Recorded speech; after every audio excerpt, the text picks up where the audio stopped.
After the Ashborough's last had concluded their business with the necromancer Nightseed, they had walked away feeling as though they had missed something.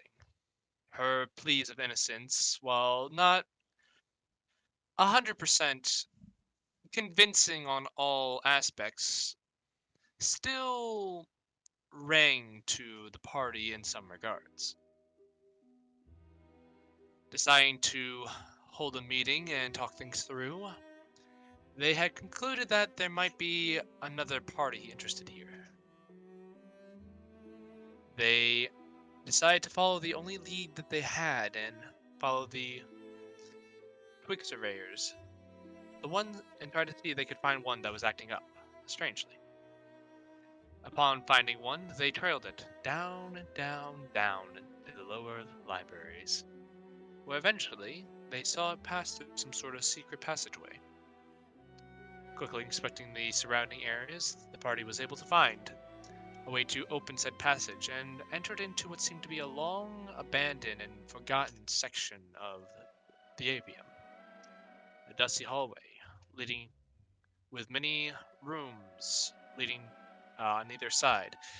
Finding one room that seemed to be lit with a door slightly ajar. Entering, they found a small workspace, though fairly barren.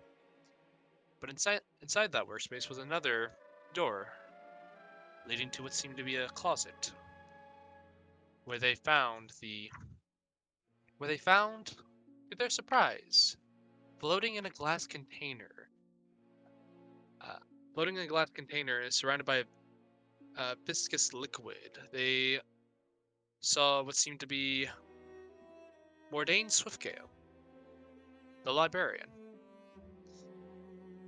Also noticing what seemed to be an amulet in the room, after placing it on, it changed the visage of Cosette into Swiftgale, and the party concluded that someone had stolen his identity at some point. For how long and for what purpose was still unknown. But they were convinced that this was the source of the monster that they had also heard about. Pressing forward, they had found a door at the end of the hallway, and to Roko's detect magic, he could feel some form of abjuration, concluding that it was some sort of alarm spell. Trying to play things cautiously, they sent the familiar forward to see if it could open the door or scout things, and maybe set off any sort of trap that may be in the area. Nothing had happened, and when they opened the door, they were greeted by what seemed to be a large, a small army of surveyor twigs, ready to block their path as they heard footsteps going down to a passageway. After battling with the twigs and making their way forward, Ian was the first to arrive into what seemed to be another room. Busting down the door, he saw what seemed to be a Corvian, dressed in robes, talking to a large, skeletal figure. And through magic and whatnot, the wizard was able to delay the party long enough to make his escape as they fought with this terrible creature blocking their path. But after some rounds of combat, the creature lay fallen. Ethan being Ian being weakened by the process but still eager to chase after this person. You ran down a long hallway. Listen, I made a mistake, it's fine. You ran down this long hallway and found yourselves running up the stairs find, and then opening this sort of cellar-like door out into the out into the forest where this individual was not seen nor heard of, seemingly getting away. You now start wandering back into the lab, for lack of a better word, that this figure had been using, uncertain of your next step. And and as you all make your way back in there, uh, what do you all do? So we should probably make sure that this guy does not have any items when he wakes up. Which Wait. guy? Right, The sorry. dead bird? Yeah. Well, I was checking the room, but well, whatever. I think we should explore to see if we can find those missing pages or something. Or at the very Yeah. least, let's loot the place. Well, yeah. Second So, that idea. All right. Does anybody have a detect magic or something? We can have a look Sure, around. give me about 10 minutes. All right. I'm going to, in the meantime, going to cast Animal Messenger to send up a message to the Dean. That's okay, with you guys. So I will take 10 minutes, cast Detect Magic.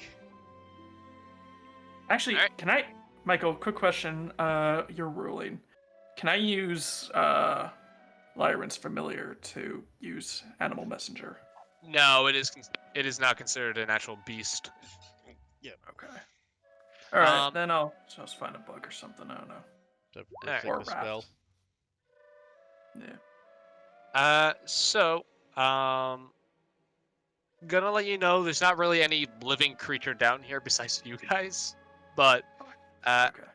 as Roko, you start sitting down, Lyran, you hear a voice in your head as you hear. I understand it's very late.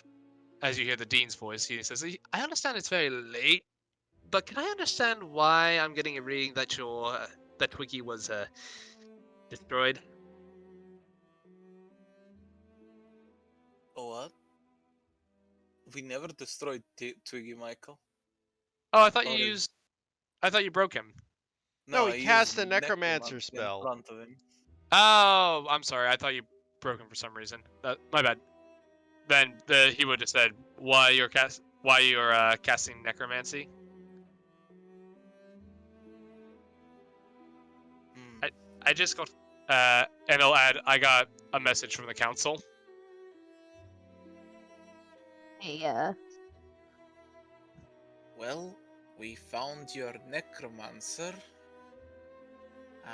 We thought we would need some backup. Would have appreciated some sooner. Thank you. By the way, in the secret passage. A moment goes by.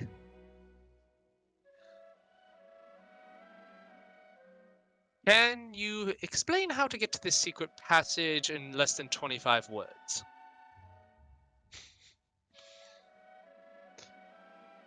Go to the library, and I'll meet you outside of it.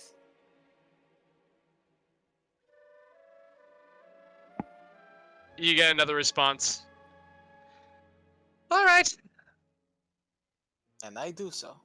All right. So you start leaving. As you start leaving, what are the rest? Roku, you're casting detect magic. Are you doing it as a ritual or an action? Ritual. I don't have any first level spell slots left.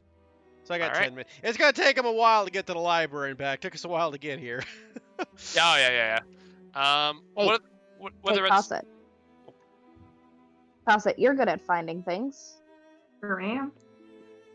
Could look for those papers. Ooh, good idea. I guess I'll do that then. All right. Make me an investigation check as you're rummaging through things. Okay. One to you. All right. It takes you a few minutes. Probably about 4. As you start exploring the rest of these areas, you do see several books lining these tables with other information, but poking around and taking a look through some of the other rooms, you see in this room over here what seems to be a stack of like torn pages. Let me see here. Let me see what you.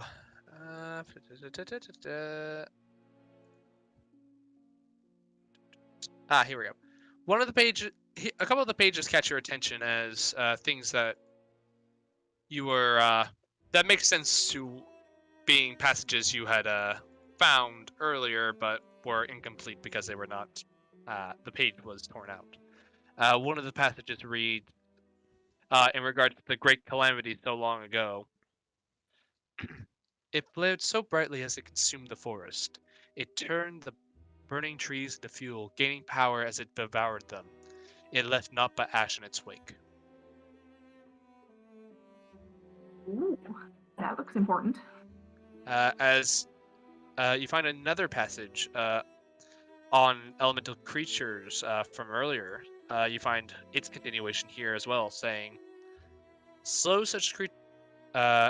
From what you remembered, it was talking about how elementals that possess both fire and earth terrains are strong and durable and don't seem to retain any of their vulnerability to cold type magics. However, cold type magics should in theory be able to, and the page starts off here, slow such creatures down as to cool their molten exterior, eventually encasing them in a shell of hard earth and rendering them immobile. This is only temporary, however, and depending on the power of the creature, its immobilized state may only last for 1 hour. Finding another passage that related to a talk of elder elementals that you and Roko had read earlier. It says, some of the most powerful elementals have been reported to regenerate themselves completely if destroyed through conventional means. They do this through their vast reservoirs of aspected energy present in the area as it has been infused with their elemental aura, normally through extended exposure to the elder elemental.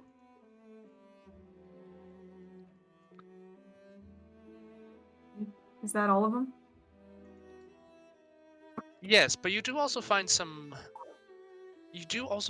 information on conjuration magic that seems to be very prevalent in these notes.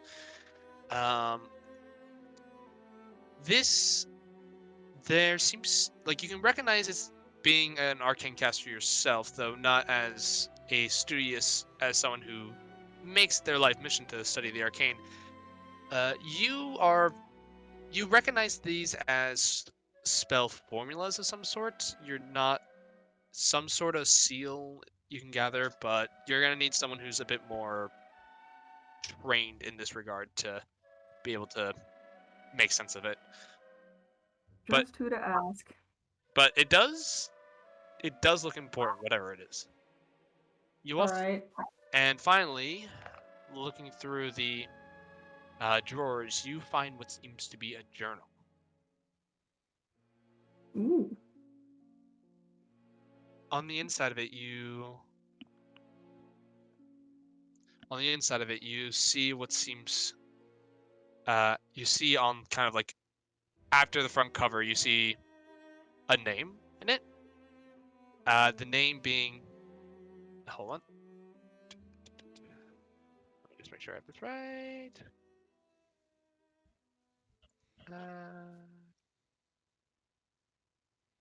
Where is it? Ah, here we go. You find what seems. This name seems to be Oswald Ebenhart.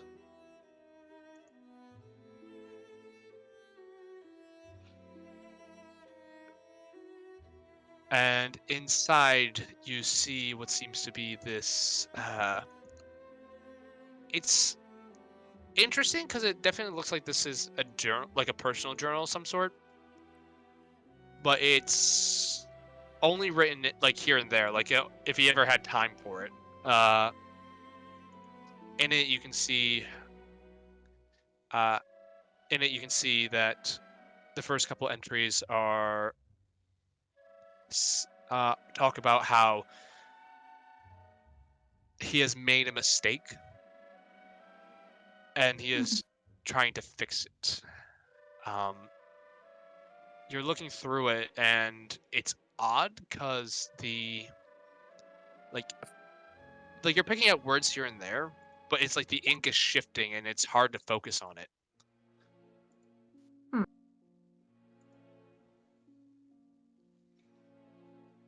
But that is what you find in terms of documents. All right, I gather up all of this stuff and bring it back to the rest of the party. So, I found some goodies. Any of that need to be identified? Well, there's some. I found all the missing pages. Oh, good, good. Well, Oh, sorry, one more thing. Hmm? While rummaging around through the kind of like personal quarters this guy had, you do find a small stack of gold worth about 150 gold pieces. Very nice. Okay. Yeah, some loose pages on conjuration. Lyran, do you want those? Lyran left. Oh, he already left. Right. You say looks- as you realize Lyran is no longer in the room. Whoops. well, we can just always save those for him later. And it looks like the perpetrator's diary or something. All right. I suppose we could always have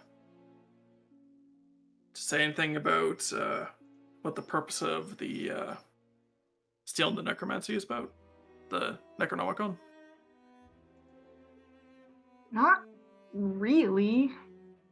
It's kind of just vague notes here and there. Shoot. I like hand it over to him. See for yourself.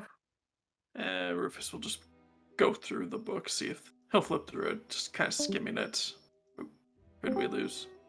Oh, there we go. Rufus, as you're looking through this book, same deal. As you're looking through it, you occasionally get like a word or two out of it, but like fire, necromancy, mistake, you know. But once you as you're trying to read it, it's just the ink is shifting, it's fading in and out. It's just hard to focus on. Like you're just you're trying to read it, but it's like your brain is constantly just kind of buzzing out. So it's kind of like when you're staring at like a corner of a wall, your mind just kind of blanks. Yeah. Okay, well, that's definitely some kind of incantation on this. So maybe it's best if we have somebody that can deal with this kind of stuff. Currently, Roko's, ritual casting over there. Maybe we'll talk to Lyran or maybe one of the professors later about this. See if they know anything about keeping the words stable.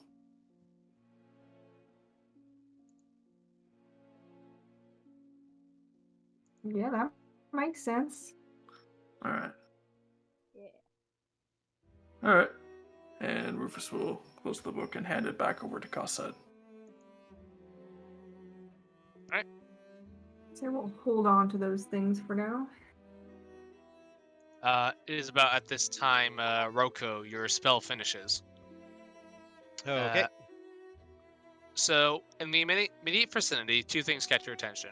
One is that diary, which you are sensing enchantment off of.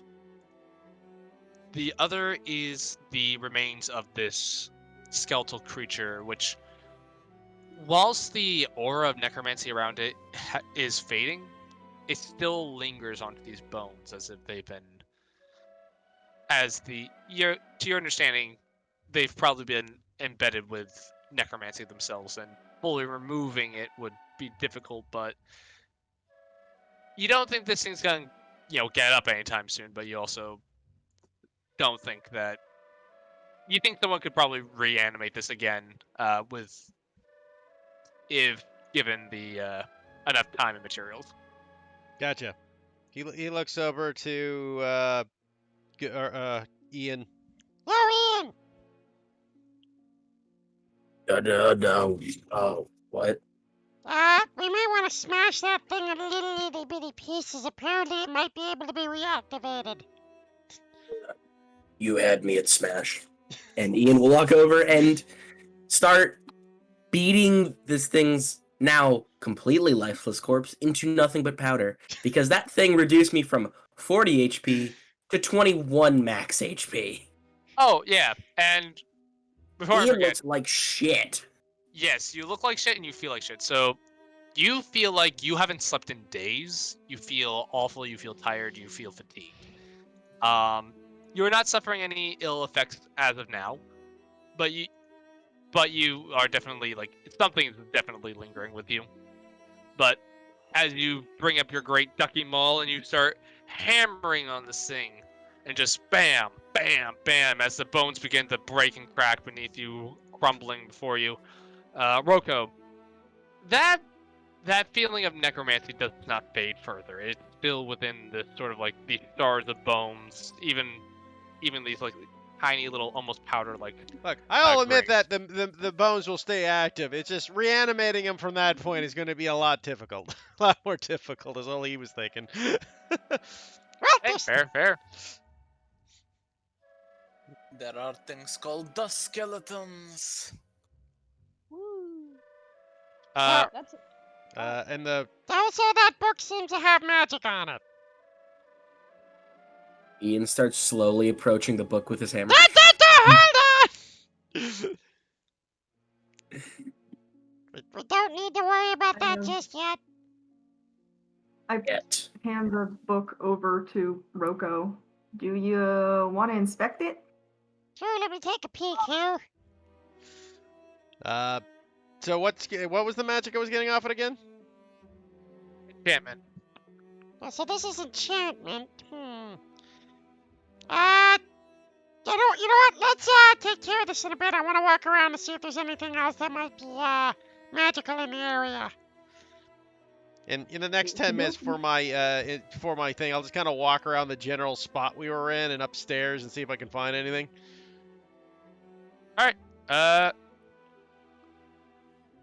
You have upstairs covered because we did go here. No, I meant with- like upstairs in the church. Aren't we in the church?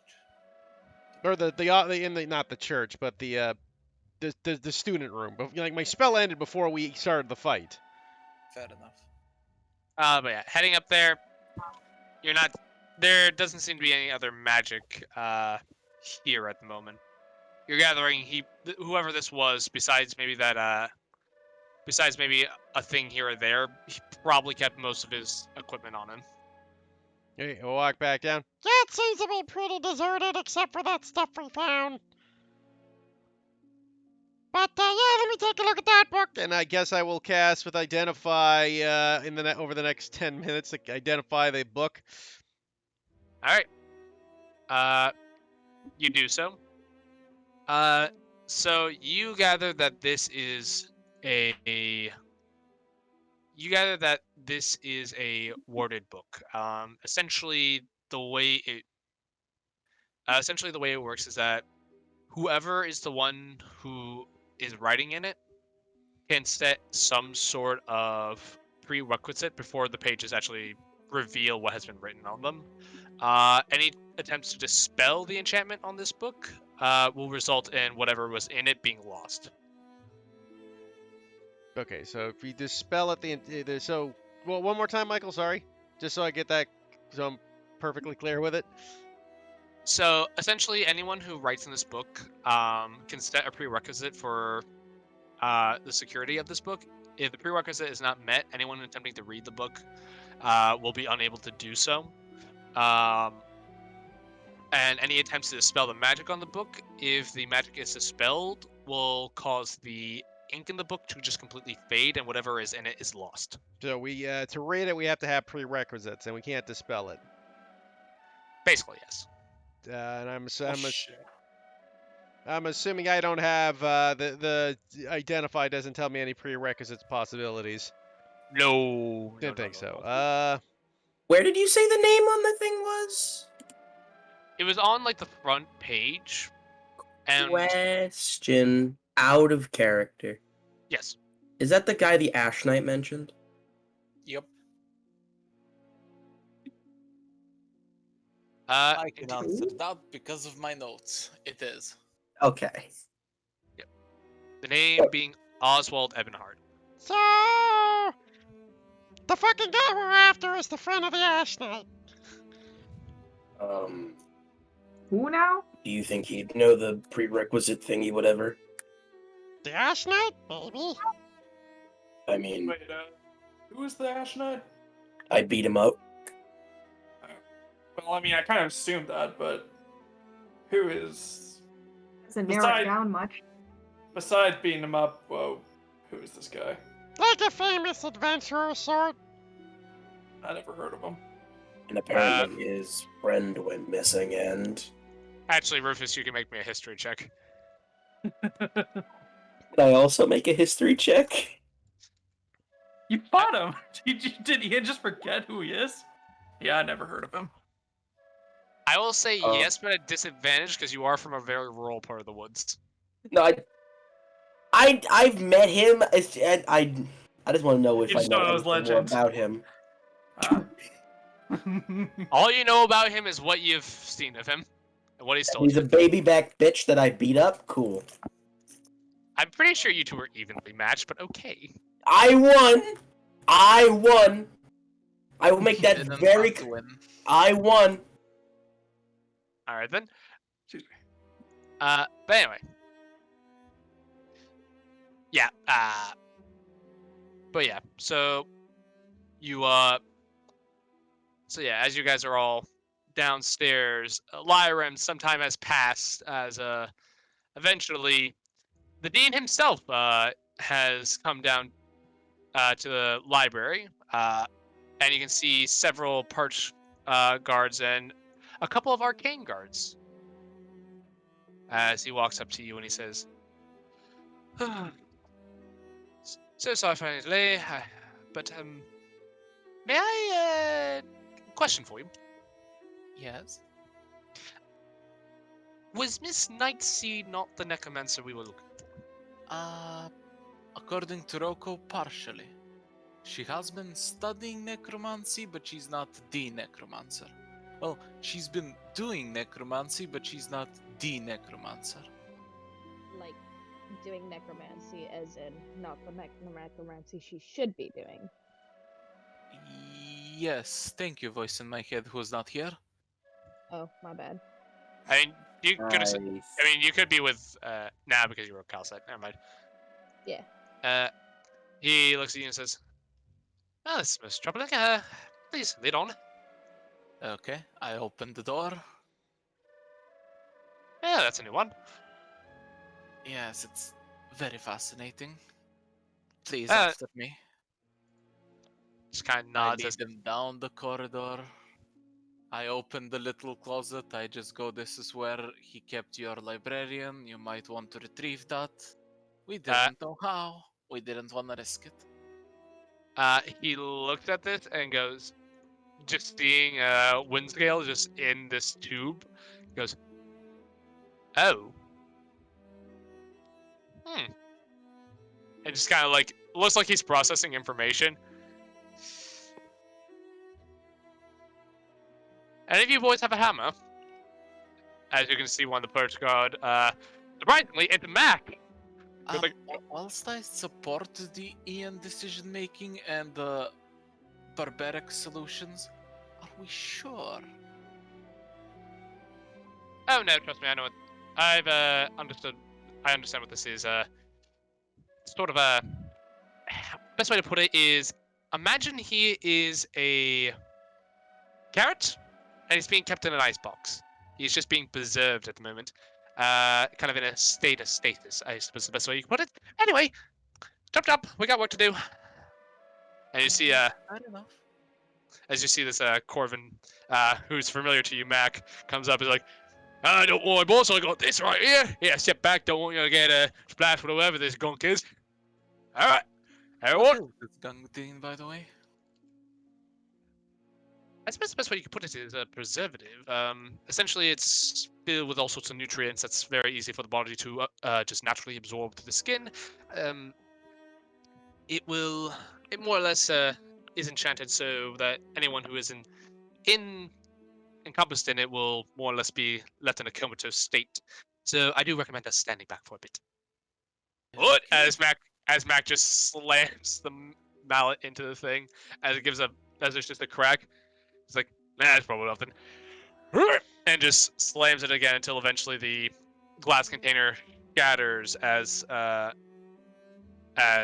Windsworth just kind of like slides out and the grates at the edge of the room just kind of like let the liquid flow out as Windsworth is just kind of plopped on the floor. A moment passes. Another moment passes. And eventually you can just hear a ooh. Oh, why does it feel like I've been drinking again? As he just kind of like starts getting up. Where am I? What's going on? We'll explain that to time, but here, as he kind of like snaps his finger, you can see one of the arcane guard kind of like step aside and start, first off, giving him a cloak to wrap himself around as he wasn't exactly left in any clothing. Uh, and the dean looks at you and says, alright, we have more ground to cover. Lead on! Okay. Down the corridor we go to the classroom. I open the door. I say, "These are all of your corrupted twig guardian things." Apparently, he's been reprogramming some of them. Very fun. Listen, 10. Were you able to identify the identity of this individual? I wasn't able to see him. He fled rather abruptly. I see, I see. Well, hopefully that's some clues find. Lead on. Down the basement, down to the office we go. Alright. So as you guys are kind of discussing and figuring things out, looking through notes and all that, Lyron returns. As you are finishing discussing the journal, Lyron returns and you can see the dean behind him with several other guards, kind of also filtering the room as the dean just kind of looks around and goes, "This is much worse than I imagined." So I'm guessing someone tripped and destroyed the evidence over there. As he looks over and just sees a pile of just shattered like bone fragments and dust. Ian Small Right. still covered in the bone dust, and him as well. That would have been useful to keep. Well, the magic's still enchanted. Well, we did find some useful documents. Excellent. We'll start poring over those immediately. Do you happen to know who saw this individual? Did anyone actually see him? Ian raises his hand. Ian would have, and so would have Cosette, right? Yep, you two are the only one who got a look at this individual. It was Corvian man. I feel as though that's only playing into type. Ian now. He was this, tall, like Corvin man in a lot of robes.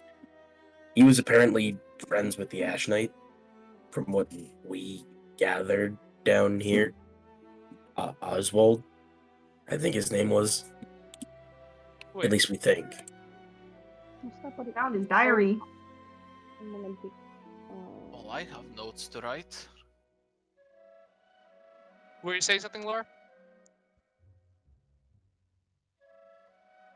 Laura? Okay. Eric Laura.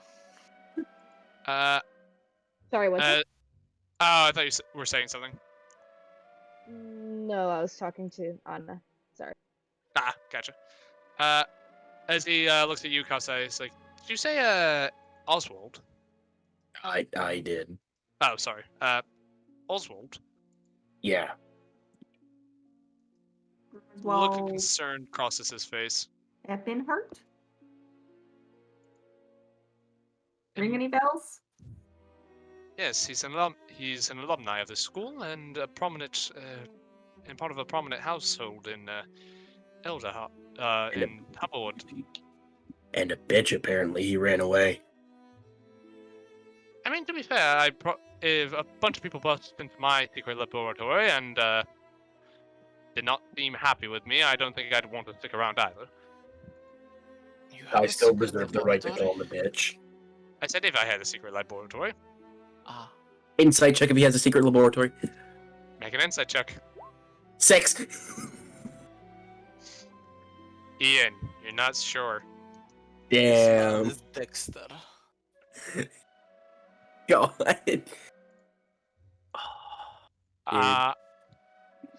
But anyway, he says, By the Also- way, just to clarify, that was a reference towards Dexter's Laboratory, not the TV show.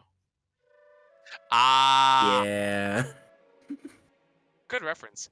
But he says to you, the Epnotes are a renowned family in Humblewood. Most of them tend to be scholars and mages. And I've never heard of any of them straying to necromancy. Are you certain it was Oswald? If the diary is meant to be believed, but we can't read it right now.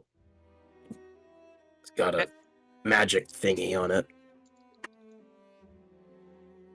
May I take a look? And as you guys are speaking, you can see like some of the arcane guard are now just going through the room and starting to like look through notes and all this and that. It's for Roku to decide if he hands it over. I think he's the last one who had it. The book? The book. I mean, Loco Roca. You may be careful. It's got a lot of enchantments upon it to prevent people from reading it. Duly noted. As he takes the book, as he starts like looking through it. What's his name? And then starts trying to like go through it and just. Ah, I see what you mean now. Closes the book.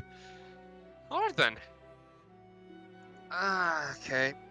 He's just Okay. like, Thought maybe the Ash Knight would know what's going on with all that, or maybe I don't know. that's not a bad idea. Maybe. All right. Oh, this was much worse than I initially anticipated. Okay. All right. He's just like. First off, can you tell me what that was? As he's pointing to the bone, the bone shard now. It's a big fucking, like a really big bird with like tiny little arms coming out of the front. Fucking hurt too. A I lot. see. You seem a little ragged there. Kind of looks like Yes. it had how do you say? Like 2 beaks.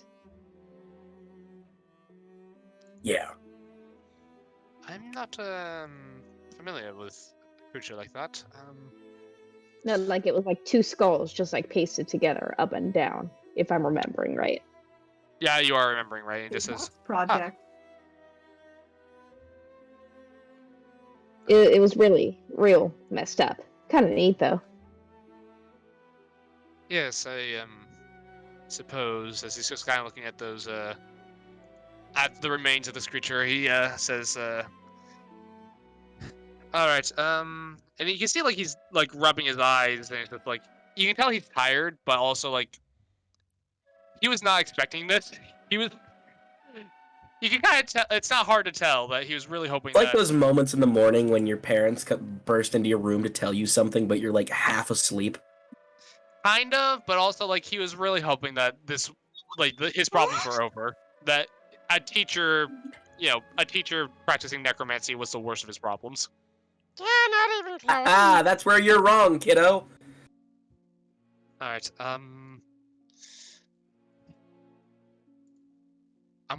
We're gonna start looking around here. I'll contact you all in the morning once we've all gotten some rest, because it looks like we could all use it. You see him turn to one of the arcane guard. Start deciphering whatever you can down here. Give me a report once you're done. Um, for the rest of you, I thank you again for your service to this school and to Humblewood as a whole. I have a question. Are you gonna need any of like the rest of the now bone powder on me and my stuff? Let me see. Yeah. As he kind of like, as one of Ian the, just hands him his maul, just drops it on him basically. yeah, one of the arcane guards, a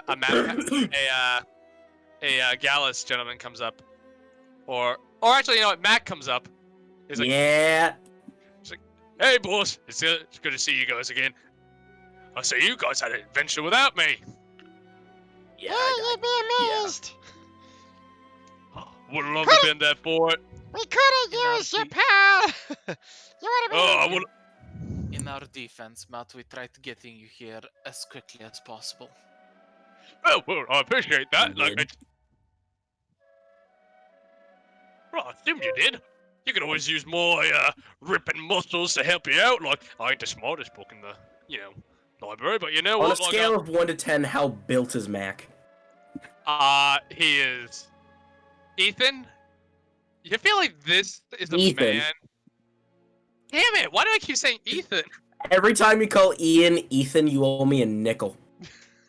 God. Sure, I'll send it to you via PayPal. Business Insider hates him. How this man made millions in one D&D session.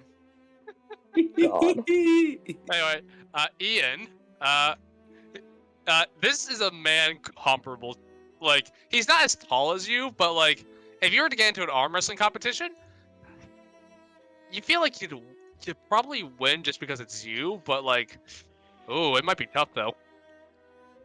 Like 18, 19 strength, looking kind of like built. Okay. Oh man, More like probably around the 16 range. But I now like him 10 times more. he comes up to you, he's like, "Yeah, boss, I'll take that off your hands. You know, gotta confiscate the evidence and all that." What? You're bold. The dean You're wants not you more. keeping that. Oh no, I'm not keeping it. We're just cleaning it up. Right, Dean? Like, yes, you'll have them all back by tomorrow morning. Ian just narrows his eyes at both of them. Come on, friend. It's not like it's going anywhere. And besides, you know who you can talk to if you don't get it back. As the guy who like pats you on the slaps you on the shoulder. Yep. Do you hand him the ball? Yeah, it's in his hands. It's just the moment confiscate came out of his mouth, Ian was like visibly tense.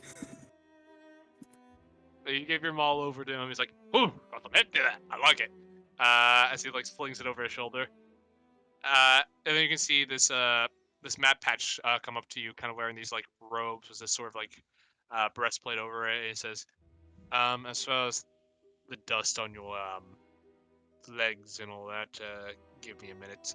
As you can see him like pull out what seems to be like a brush and some scissors. Pulls out a fucking lint roller. So I'm probably gonna have to cut some fur off here. I hope you don't mind. Sure. Great. As Ian, he starts snipping his at your legs. Over the next 5 minutes, your leg fur very much reduced. And it's like, and as he's like sweeping it up and putting it into like a bag, it's like he like kind of looks at your legs like, you might want to have a seat. Ian lets out like a very exasperated sigh and sits down. As you do, you can see him pull out from his bag what seems to be a single blade razor as he just kind of flicks it open. All right, try not to move. As he starts shaving parts of your leg. Oh boy.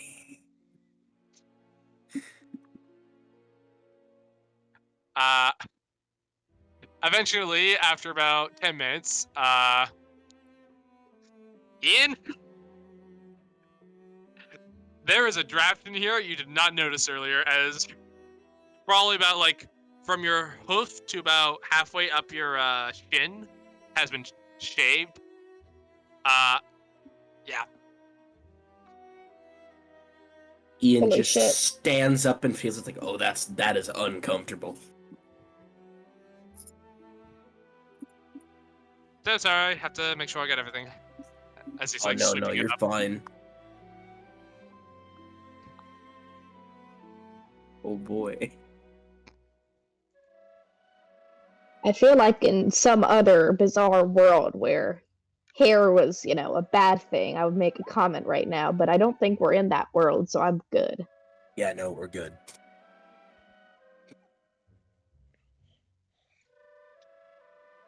By the way, you guys can't see it. Heath is testing out his gifts, and I love them. Which ones Oh, is please, he? please post them in the chat. I'd love to see Share them. one. Please share one. I You will already show posted my the dagger favorite. one. I'll show you my favorite. It's going to be my. It's. I found the perfect one for Spirit Guardians.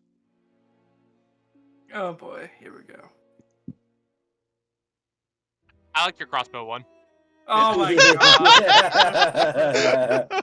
I mean, Ugh. I personally feel like this is a very solid one right here. Yeah. It's solid. God, that was a good fucking roll. Holy shit.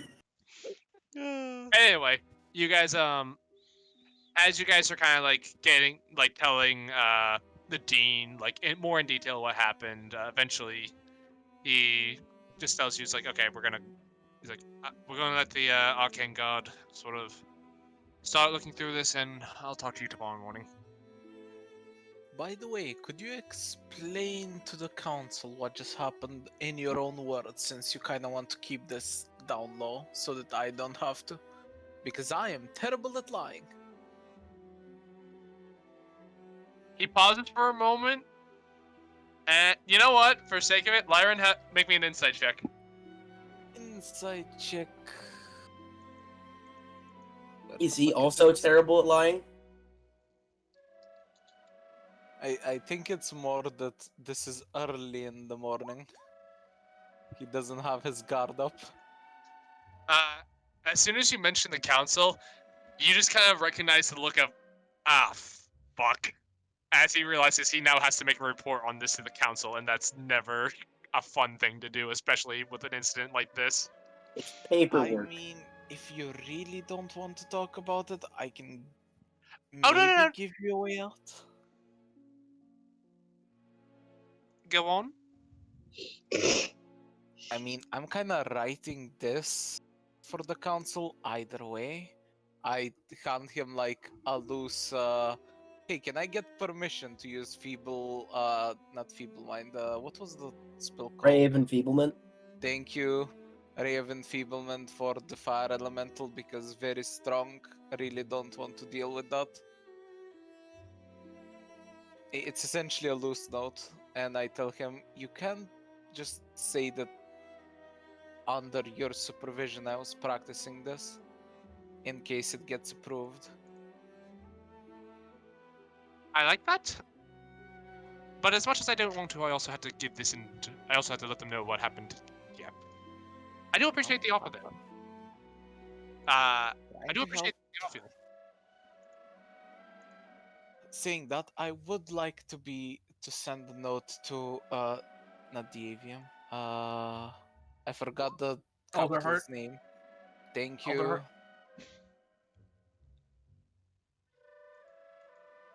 And Oh curiously my enough, god.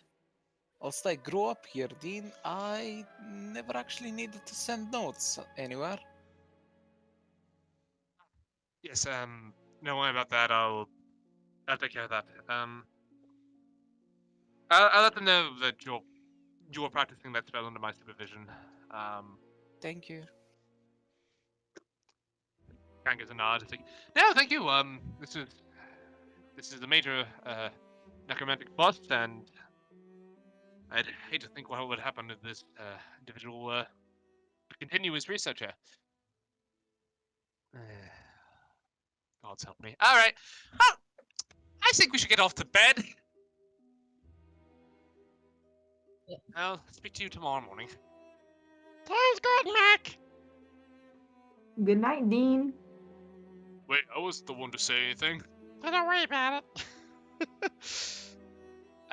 But the dean looks at you guys. It's like, yes, good night. Good work. God's help me.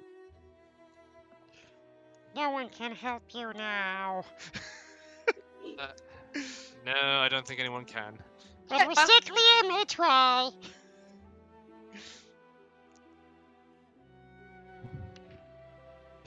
He just kind of looks at you. He's like, I appreciate the sentiment, but yes, I appreciate the sentiment.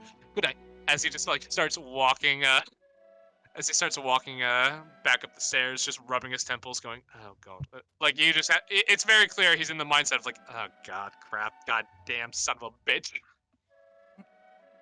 So, we're dealing with a high-level person from a family trying to destroy the world. That's great.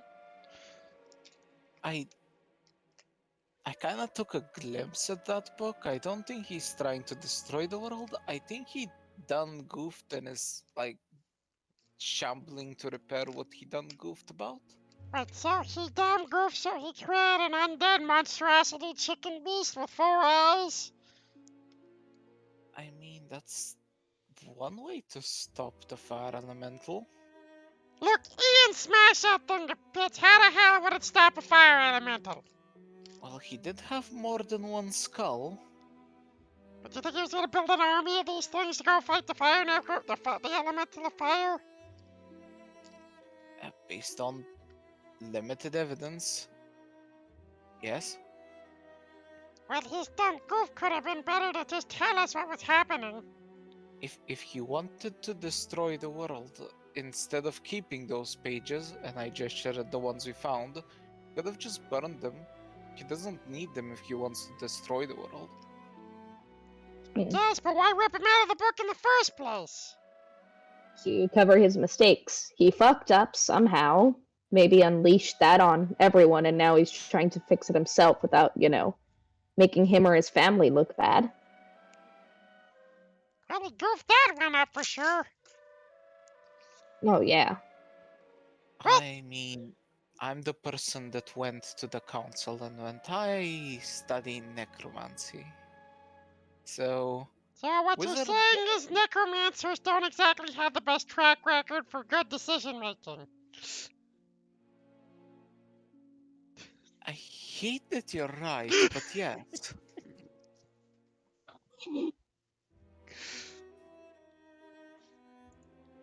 Well, what's the plan then, guys? Did those pages give us anything about how we can deal with this fire necromant, the fire element of fire? Well, maybe we should put them back in the book first. That way we have the whole passage. Sure, we can do that in the morning. Yeah. I think right now, I think we need some sleep. Yeah, I got one spell slot left, and I'd rather not blow it. Okay. Nice. I do have one spell slot. The other one didn't and fucking I work. cast, Unseen Servant. Now I have none. Your unseen servant materializes. Is looking to you for a command. Oh, God, please don't put me on the spot like that. Can anyone think of a command? Through the jig? We can't see it. It's unseen.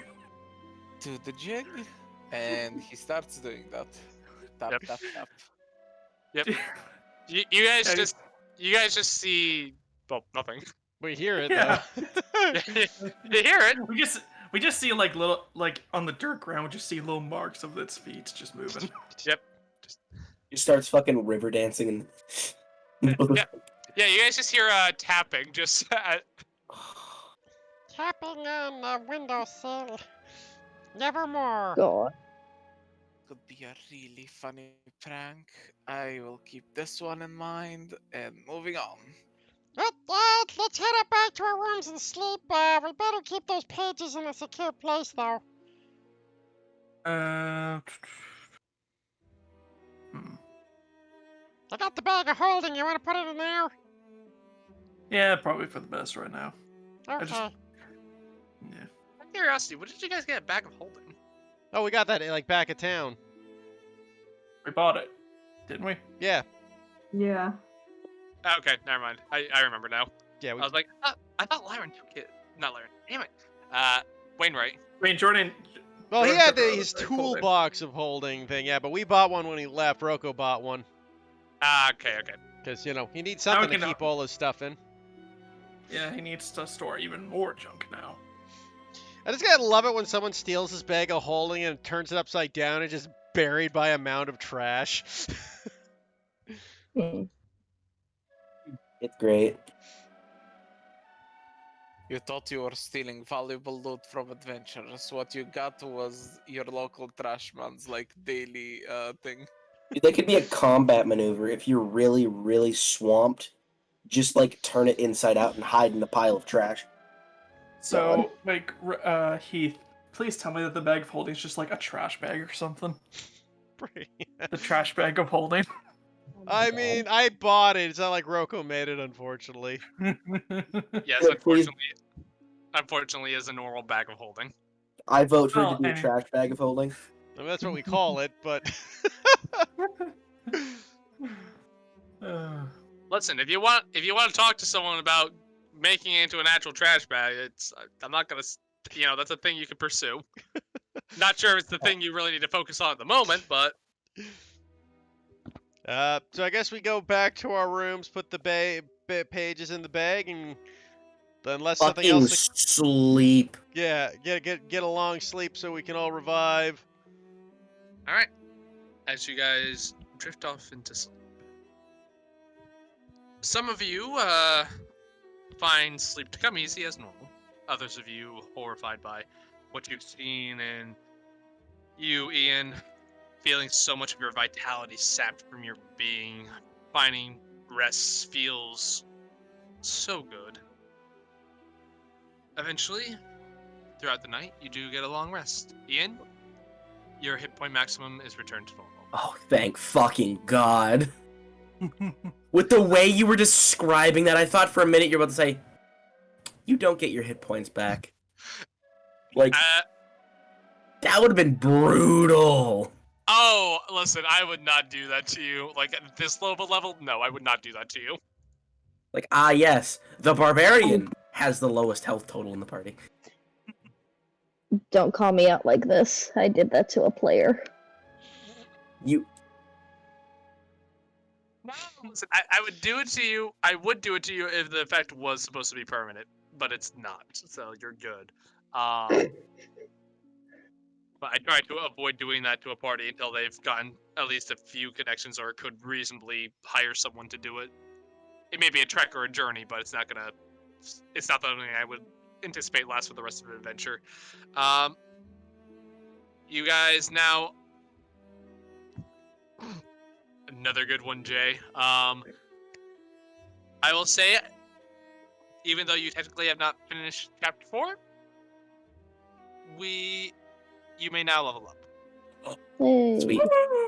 Okay, guys, do I make the bad decision and roll, or do I make the safe decision and just take the median? I mean, you've rolled for every Here, single one, here, so.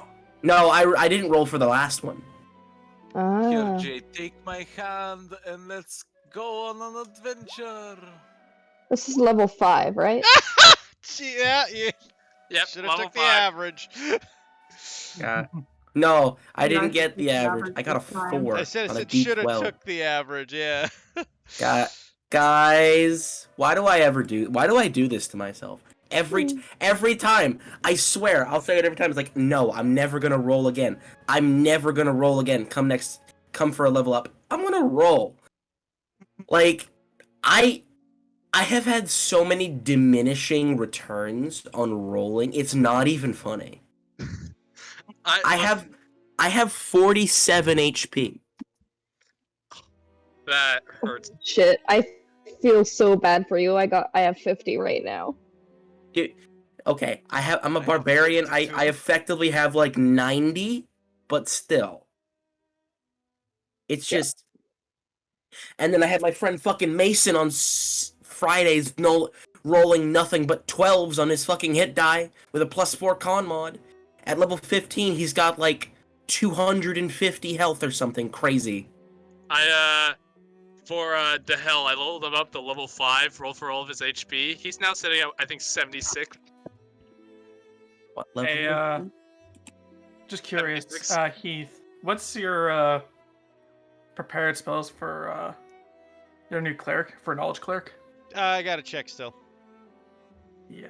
So I'm thinking of taking sending, but I don't know if that's going to be useful or not. Anyone else? Anyone else rolling or? I'm debating whether to roll or not, but then I'm like, No, I'm just taking never average. roll. I never roll. Literally never roll. I will. What was I that? will roll, but I'm not gonna like actually take it. You know. All right, so you're What are you taking saying? average. Yeah, I'm taking average no matter what, but I'll roll just to see what I Like, would have got. Ian is such a dumb character anyway. Like, I'm fully fine with him having like a little bit less HP. And what were you saying, Claire? I'm taking the average this time. Alright. Learning from my mistakes. Smart. All right. You guys. Actually, you know what? I know what I'm taking tonight. There we go. All right, you guys. Let me know when you're done leveling up. All right. I'm done. I think I am done as well. By the way, Michael, is this spell a thing that exists? What spell? Oh, Elder's Tower. Elder's Tower. Pretty sure I've heard of it, but That's from a fucking module book, The Lost Laboratory of Qualish. I've never heard of the Lost. I've never heard of that. oh, I actually have used this one, but it's because our DM basically made a permanent one for us in a different campaign. Yeah. I finally decided to put a GIF on my totem spirit. Beautiful. Good news, guys! I can now slow people down to a. Oh, I would need some My- time to think on this. My third If you're- levels are non-detection. What's my other one? I should have two. Non-detection is one of them. I'm curious. I'm trying to test something. Do you also have hold person, Andy? Coco, do not. Yes, I do. I do have hold person. We're gonna bully Michael now because you have slow. We're going to bully Michael. Like, I'm looking you forward don't understand. We are going to bully Michael. I don't say that. Like, Hold on, I'm reading something. slow is so nasty. What's your hit points It at right is. now, Ian? 47. Yeah, I'm at Dude, 43. I have only. I'm at 43 too. Listen, I never said Ian was a good barbarian. He is a barbarian. Trust me, if I was a smart man, I'd never roll ever. Yeah, but here's the thing now, Jay. You have to keep rolling because law of averages. Eventually, you'll start picking it back up. Law of averages. No. That's No, the I won't. gambler's fallacy right there. No, Michael, no, I won't. I want you to know, Do you realize I've rolled a 3 on one of my stats for a D&D game before? Yeah. Your point being? I have, like, genuinely the worst luck sometimes. I swear to you, I'm gonna keep rolling. I'm going to keep rolling. It's just, Ian's not gonna be a good barbarian. He's just gonna have a really low health total for a barbarian. But anyway, I'm gonna, for now, let me think on this one. If you're thinking that much, just say no. Don't worry about it. I was just curious. No, like I like the idea of the spell. I just want some time to actually like think it over, make sure it's not gonna be used for anything busted. That's the other one. I'm gonna be right back because my headset is acting a little weird. Okay. No worries. There's my other. So my spells are non-detection and speak with dead.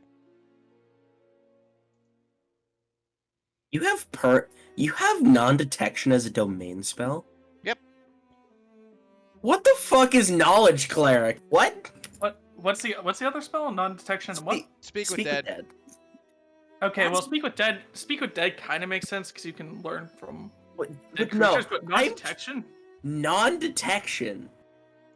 Dude, I swear sometimes, like, cleric's so dumb sometimes. I don't understand. I love clerics. Clerics. Dude, I love clerics too. It's just, good God, man. So, how does it feel to have 3rd level spells and extra attack? We I don't haven't have used them in extra time. combat yet, so Well, I'm going to take the... Until we get diamonds, the only 3rd level spell I'm memorizing is Spirit Guardians. I can learn tongues, but I already know every language in the world. What a useless spell! I mean, tongues can be used for languages I of know, like, but- extraplanar beings. All right. I We're was gonna- thinking taking tongues, but all right. and then I realized, oh yeah, Roko can speak anything. So all it's right. fine. Let's take a 10-minute break as Claire and Laura. Yep, sounds get good. ready. I swear, dude. Like, But I There we go. love. It worked. Oh no. Oh no. Oh no! Poor It Gary. Poor Aw. Gary. No, like, Ah. There was one where his eye explodes, and I'm just like, that seems a bit violent for me, so I'm not gonna do that. I love Ian so much, but every time I look at his health total, I just feel sad. Like, Yeah. I just feel sad. Hey, Laura. Hey. Did you all see the new rage one I put in? Yeah, I saw that Oh one. yeah. I still got my good old That's an prayer entire of meeting. healing too, which is this one. Oh, Oh, this is not loading. Oh, wrong But, prayer of healing. This is the... All right, Laura. Can you talk again? What the heck? This is me talking. did you put it in the macro? You're still really quiet. It was... Let me see if I can fix that. Ah, I This is see me what talking. happened. What did you do, Heath? Is that what I do? It's what the fucking Character Mancer does. It deletes all the macros. Oh, when you update. Mm-hmm. Dude, For that's some so- of them. Yeah, all my spells all the spells get deleted with the macros. Hey, Michael, is this Wait, any what? better? Yeah, that's a bit better. Okay, I was just talking quietly then. All right. Go on. Let's see if this one will work. Hey. Still, I Yes. still think my health total is fine because I do have this. Like, if it becomes a problem, I can just boost my health back up. Yeah. But no, man, like, it's literally gonna be Ian in the quest for 20 con, just for better health. You want the hell's health? Bruh. I just don't want to have 47 hit points as a barbarian. I feel like I should be in the mid 50s. I'm very sad that I'm only gonna play the hell for 2 sessions because the fucker's got 76 HP at 5th level. What did you do? I rolled really damn good.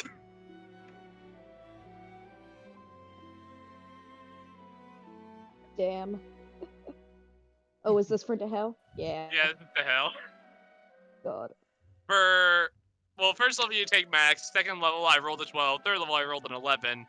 I think 4th level I rolled another 12, and then I rolled a 1. But Laura let me re-roll it so I re-rolled it and I got an 8. And oh my god, that's thunder.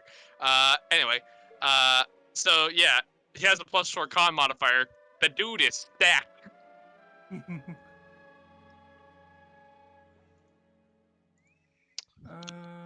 God. My computer is being way too fucky, so I'm not going to mess with it right now. So I may be slow using Roll20. No worries. We're waiting for Claire to get back, and then we're gonna start. But yeah, apparently I got thunderstorms now. Woo! Dude, I had thunderstorms like fucking an hour and a half ago. Oh great, I got your thunderstorm. Thanks. Yeah. Yeah. Thanks, Jay. Yeah. Thanks, God. Jay. No problem, Michael. God, if he didn't want to play, he didn't have to be here. He didn't have to crash the whole session. There's my prayer healing. It's just thunder. Calm down now.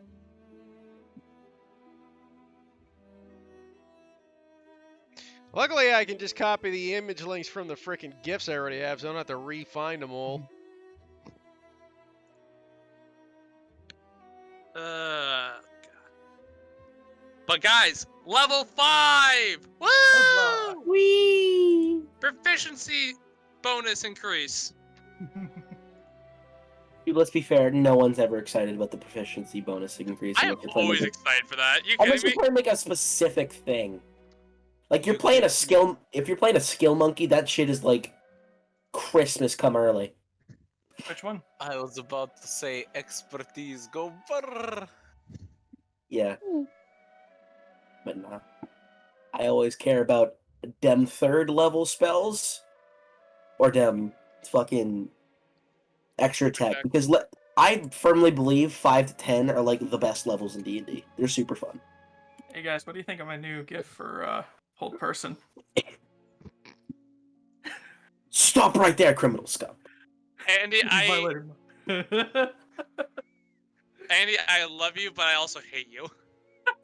I was debating whether to get life transference actually. Life transference is not a good spell in my opinion. You just have to damage Oh, yourself to deal double. I know it's Oh, doubling heal I is know. really good. I'm using it for the lore. I mean, it's only Fair it's enough. the only way for a wizard though Wizard to to heal. heal. So Yeah, that's also true. What book is that in? Xanathar's? Yes. It's a solid spell. Like, personally, I believe it's pretty solid. Like, in a pinch, if you got a lot of health and someone needs to be healed for a lot really quickly, and you're only like 5th level, easy. I'd totally use it. So by the way, I've been playing the crap out of Oops, that's the wrong book. I was playing the crap out of Resident Evil 8. Oh yeah. Are you enjoying it? I feel like I think it's a good game overall. I just feel like it could have been a better horror experience. But They intentionally didn't make it quite as scary because they made Resident RE7 such a horror experience, and they're like, we don't want to do that again, so we're going to do much more of an action, like older. It just didn't land in any particular area because it did have like some of that. RE7 and RE4 were both great games in my opinion. Like they were the pinnacles of the Resident Evil series, but just for different reasons. But Yeah. anyway, running through the game though with an infinite ammo Magnum is a different experience. I've been Yeah, playing a sorry. lot of Devil May Cry 5 recently. Oh, nice. We do have Claire back though, for the record. okay. Oh, cool. Claire. Welcome back. All right, so you guys awake the next morning, and as you guys start getting ready for the day, not sure what is to be brought before you, you get a knock on your door. Hello, hey, so open, it's me, Mac. As he's just kind of like reaching as like. It's strange because both the girls and the guys are hearing this in your separate rooms at the same time. Fuck. You don't know that. Yet. You don't know that yet. Oh, hey, Mac, But, what's up? Hey, it's Mac! As he's just knocking on your doors. Oh, you guys awake yet? Like, Well, we kinda are now. Who's The asking? moment he says it's Mac, Ian slams open the door. Where's my ball? oh! Hey! As you see him just kind of like, he's like standing in the middle of the hallway with arms extended so he can reach both doors and knock at the same time. Oh, hey! Oh, right, the mall. As he like reaches to the back, he's like, oh, okay, they got all the bone dust off of it, so here you go, mate. He rips it out of his hands. Good. Oh. Right, well, That's good. The dean sent me. Come collect all you. He wants to talk to you. Ah, sure. Fair Yeah. enough. Let's get up, Okay. everybody. All right. So you all start gathering your stuff, I assume, and start making your way to the dean's office. Yup. Yep. Correct. Great. So you make your way to. So you start making your way to the dean's office. Takes you a little bit, you know. You've done this song and dance before. You know how this goes. It doesn't take me anything at all. Hold on. Whee! You Oh. fucking bitch. So as you guys are getting onto the elevator, just groggy, you know, you kind of want your morning coffee. Lyron just kind of smiles, casts a spell upon himself, and you guys just see him. Woo! You know, I'm Faster half than all tempted of you. as he goes dispel magic and have him plummet. Ha ha. I still like the wizard. Please don't kill him. Try Is he- that. I do have feather falling. Also, second level, second way to cast fly. I can outspell slot you. I have 2 levels of dispel I magic. have arcane recovery. You would have to short rest first, but yeah. Oh, but eventually, I will win. I'm trying to find a token for Mac. If anyone has any good suggestions, feel free. What is Mac? Raise. He is a Corvin. A very buff Corvin.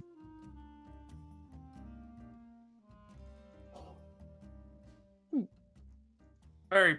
What? Very buff Corvin. Okay. So I did Buff hear Crow. Crow's gonna beat the that. shit out of you. But anyway, Would you accept Foghorn Leghorn? fun as that would be. Yeah, I he's have, a I have a buff Duolingo bird. God. If you guys find anything good, just feel free to put us in chat. But anyway, eventually, Lyron, you make it to like the administration's office well before everyone else. You probably got there a good like 5 minutes before them. Well, How I you doing? did not think this through. Well, at the very least, I know the spell works. I sit there and wait. Do you just hover there and wait, or do you actually go into the ground? I go onto the ground. I can't hover there for more than 10 minutes. All right. So 5 minutes pass on as eventually the rest of you. You see Lyron just kind of sitting in front of the administration's office.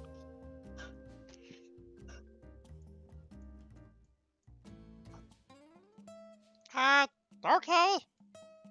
Okay. Lyron, I assume you rejoin the party as they enter. Yes. Okay.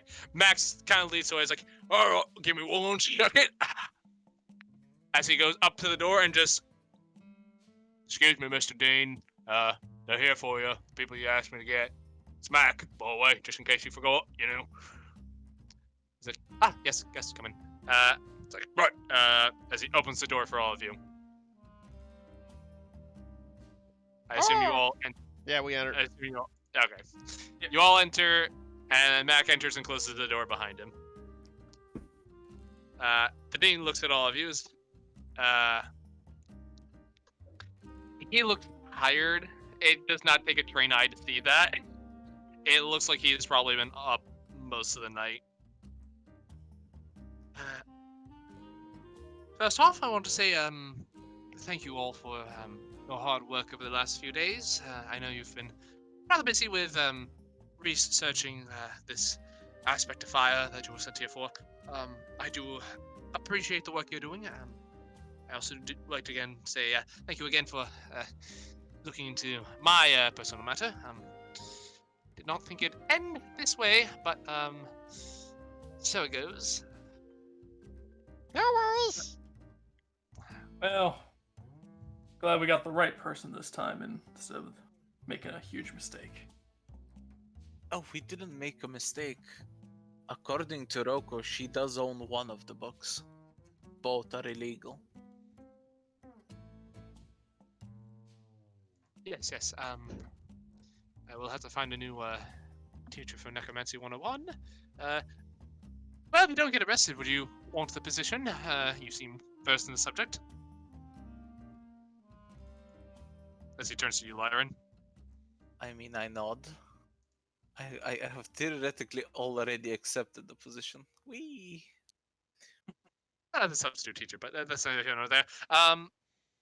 But anyway, back onto the matters at hand. So before we go anywhere, I do want to show my appreciation to all of you.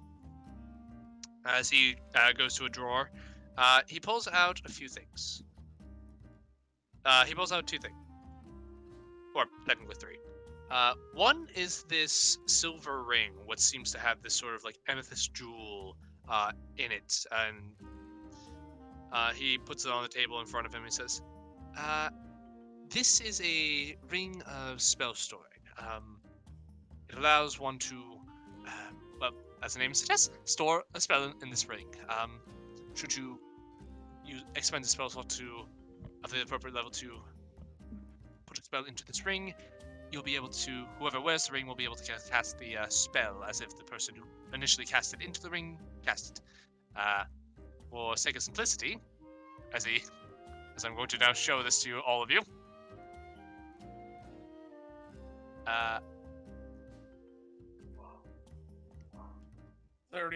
Does it already have spells in it? I When it's found, yeah. I have personally put a spell into it myself. I have cast stellar bodies into it. I'm not sure if any of you are familiar. You guess I'm what? not familiar. Stellar Neither am bodies. I. Alright. He starts explaining the spell, and essentially it's a spell from the Humblewood setting, for any of you who like to look it up, but it is a fourth level evocation, though he informs you he casts at a 5th level. Casting time's an action. The range is special. It has verbal somatic components and duration of 1 minute. It creates two small stars that orbit the caster. They twinkle pleasantly, shedding dim light in a 10-foot radius centered on you. The stars protect you. If a creature within 5 feet of you hits you with a melee attack, they must make a wisdom saving throw or take 1d8 radiant damage for each star orbiting you. Once per round, on your turn, you may use your action to cause a star to strike towards an enemy, expending it as it explodes in blinding light. Make a ranged spell attack against an enemy with. It's right there. I have it in prepare, and I can't use it, but I have it prepared. It's a cleric spell. Well, I wanted. Yeah, that. Yeah, that. I'm like, I said this sounds familiar. Oh, I have this one. Who the fuck should we give the ring to? Well, it's either between the cleric or the wizard, to be honest. You have to be able to cast the spell, right, Michael? You have to be able to cast magic, I believe, to use it. Ring of spell No. story? I don't believe so. No, No? Okay. no, not for the. If the Anyone ring, can. if it's in the ring already, it should be fine. Yeah. You do need to be a spellcaster to put a spell into it, but you don't need to. And you don't Be a have to spellcaster. attune to it to put a spell into it. Let me see here. No, you do. But the thing is, you can essentially attune to it, put a couple of spells in, unattune to it. And If give it to someone somebody else else. attunes Yeah, to I it, get that, they yeah, now but- have access to Yeah, spells. it becomes a bit of a complication, but I get it that way. Okay, yeah. Now the thing is, can barbarians cast spells whilst they're raging? They cannot. They cannot. No. Okay. Well, that's unfortunate. Well, I mean, technically, with the stellar bodies thing in there, I could cast that as an action, and then wait. No, that's holding concentration. Rip. Yeah. Damn it. So But I mean, yeah. in my experience, half-casters and mostly martial classes are the best thing to get the Ring of Spell Storing, because things like a fighter can essentially start using their reaction to cast things like shield and absorb elements. Yeah, I mean, we can give it to Tutu then. Yep. I don't think it would be bad for Cosset. Cosset is like a third caster. Yeah. I'd go Cosset because Tutu already has like 3 magic items. Oh, you're fully Yeah. attuned? Yep. I think so, yeah. What are you attuned to? I know the helmet. The helmet and the Um, blade of the wood. Blade of the Wood, and I feel like there's something else. I could be thinking of Yarrow, though. Yeah, I don't Let think me I've get given into- you anything else. Still mean- given to Cosset. I've still got 100%. I've got the brooch of shielding and the ring of featherfall I'm attuned to. I think the only thing I have is the gem of the air elemental. Yeah, I have the boots of speed, but I can't even. Yeah, I honestly give it to Cosset. Yeah. The spell in there right now won't be useful, but you guys can always just put in like casts of like shield, absorb elements, invisibility maybe if you either of you have it. And- I have invisibility, if need. Yeah, Ew. you could put casts of invisibility on it and then give it to Cosset, the rogue. Yeah. I can also put slow in there. Yeah, I really just want to completely fuck over everything. I can also two slove it. people. I can also shove in a mass healing word. Yeah, Very nice. honestly, do you want it, Claire? Sure. I mean, it would come in handy. Okay, we'll give it to Claire then. So, do we have to attune to it to Yeah, cast we have spells to. in it, or We have to attune to it to store the spells, but I mean that's just a prep thing. That Yeah, that we can be done during a long rest. Yeah. An hour, Great. attune to it, pump spells into it on attune, and then give it back to the guy they're attuned to, and then they attune to it. It and then go takes back to 2 sleep. hours exactly. okay. That's literally a watch. Yeah, so in theory you could do it. He then puts 2 bottles with this sort of like bright orangey red liquid into it. And he says, "These are the potions of healing that you or not healing, potions of fire resistance you requested. Awesome. So you now have 2 potions of fire resistance. I don't believe I really need to give you a thing for that. How long they last? I think they're just standard potion of fire resistance, so like Yeah, an hour. It's an hour Yeah, here. that's what I was just checking. I don't know how long the standard. Yep, 1 hour.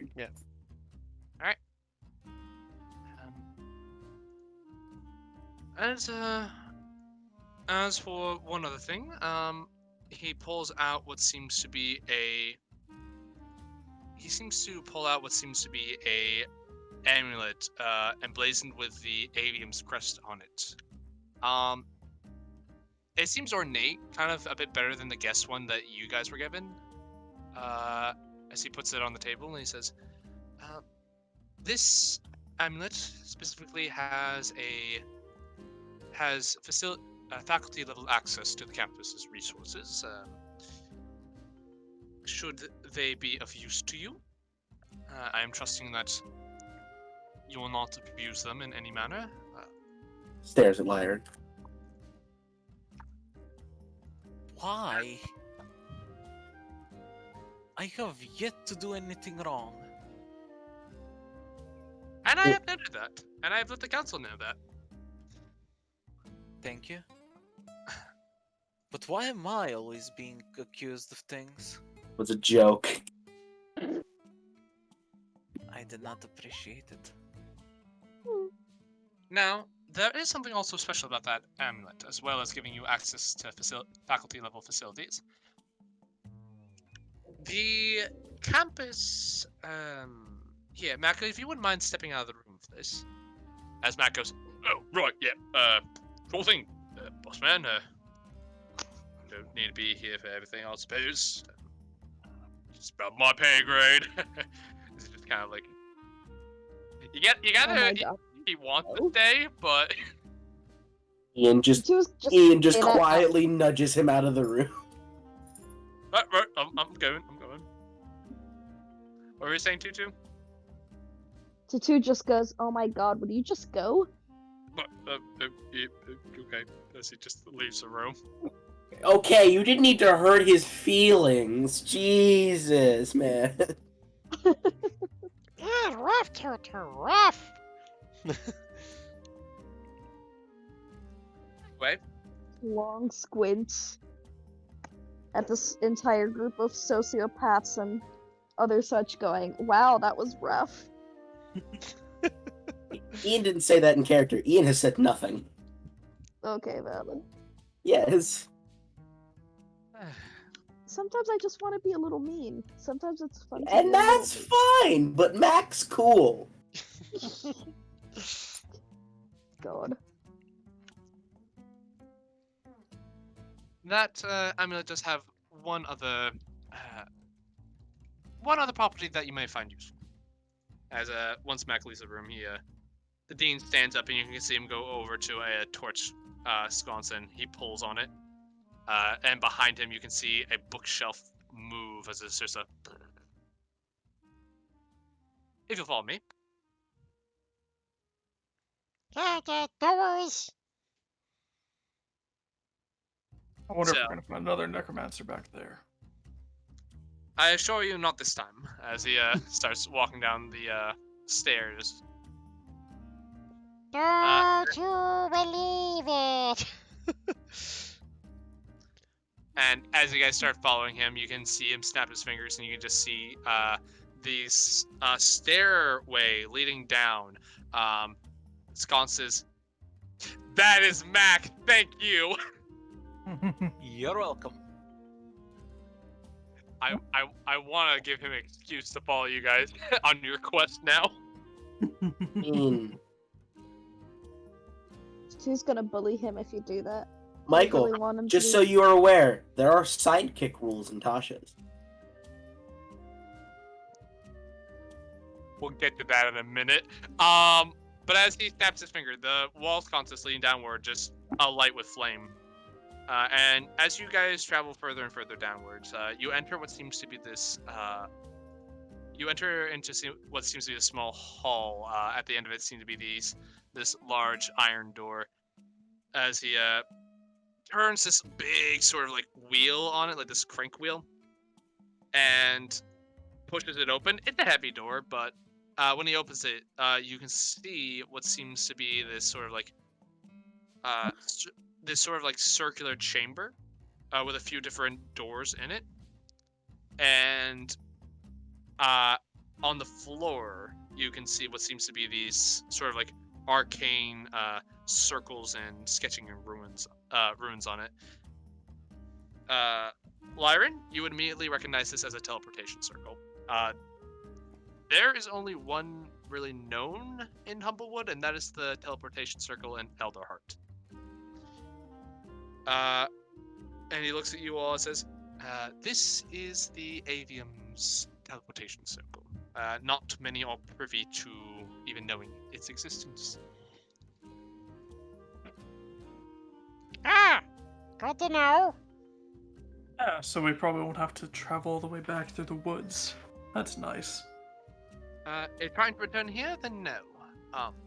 That amulet you now have will allow you to cast the spell Teleportation Circle once a day, and it will automatically bring you.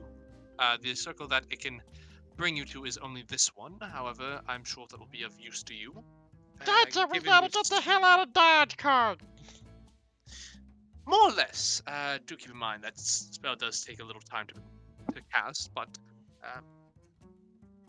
should you need to return to the avium for whatever reason, you have the ability to do so. Oh, Excellent. sounds Well, like a plan. We definitely appreciate your acceptance into the avium. Yes, and I would feel rather more confident to let you know that I would prefer you not to speak of this specifically to anyone really, or to let anyone know of the formula for this circle. I find a nice little corner to stare at. Thank you. I am trusting you with this information just due to the services that you have given to the school already, and given your circumstances of what needs to be happening in the near future, it's probably within all of us best interests for you to know it. Just do me a favor. Not even the council is aware of this, and I'd like to keep it that way. We'll be sure We to. find an even nicer corner to stare at. Don't worry, we'll be sure to keep it discreet. Hush de hush. Nice and quiet. I say nothing.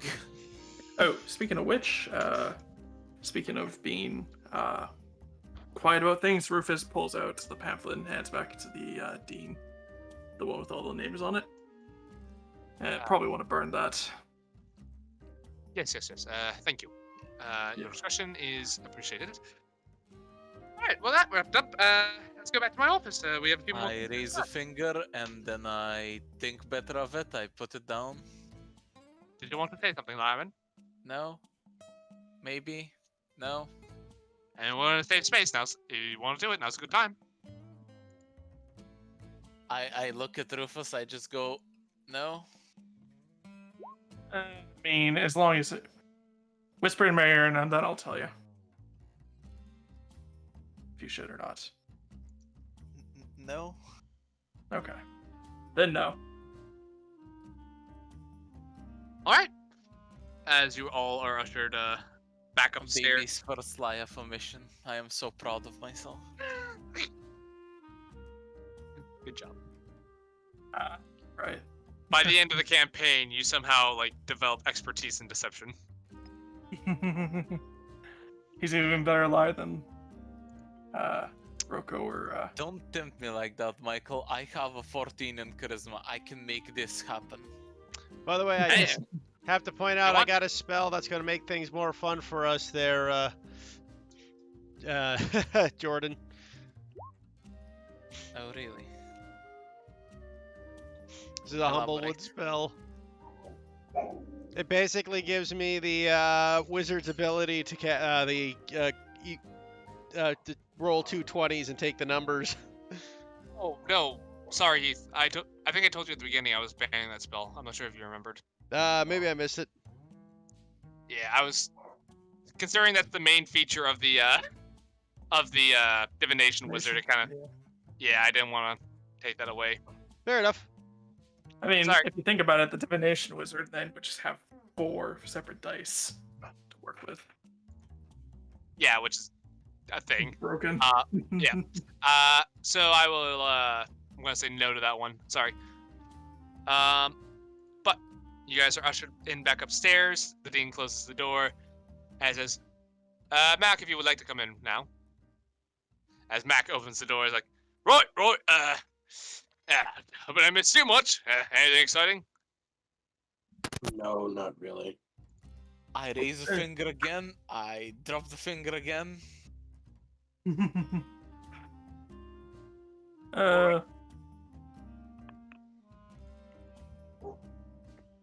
So, where are you off to then, Mac? Just out of curiosity.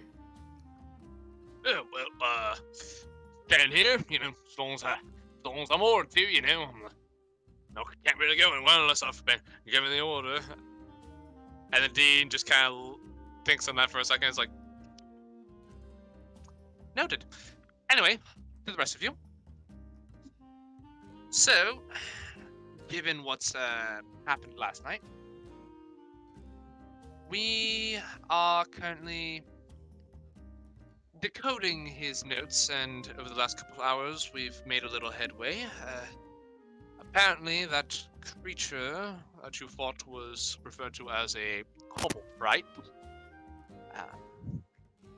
The details of its creation are still unknown at the moment, but why Oswald was making such a thing here, again, unknown.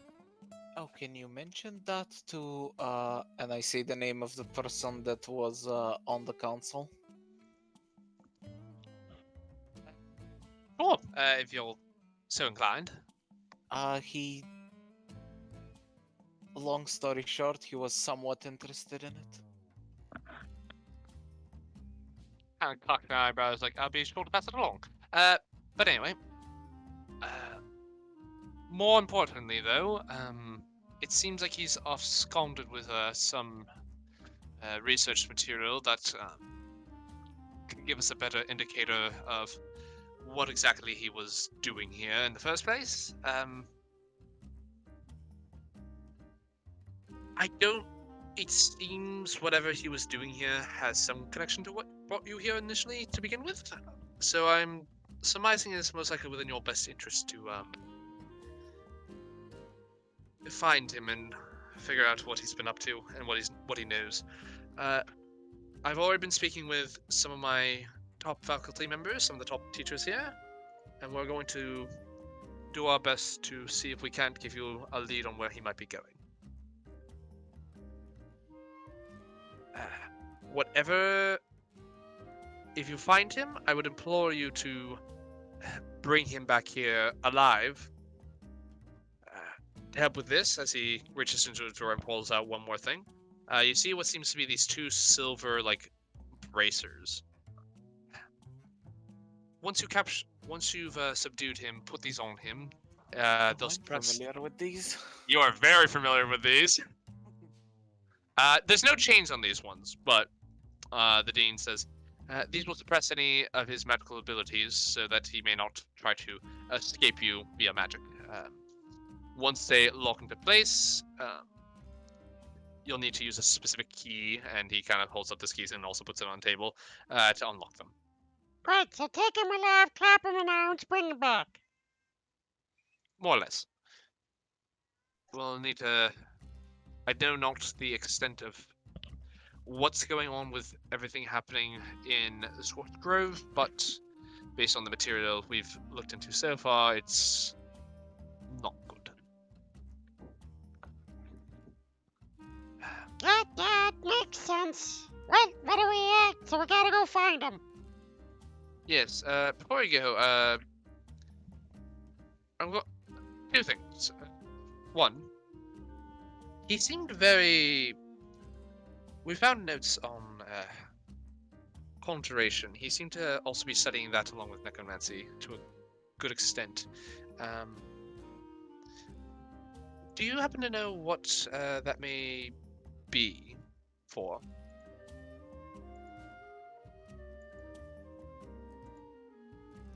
Notes on what? Sorry? Conjuration. Oh, conjuration. Ah,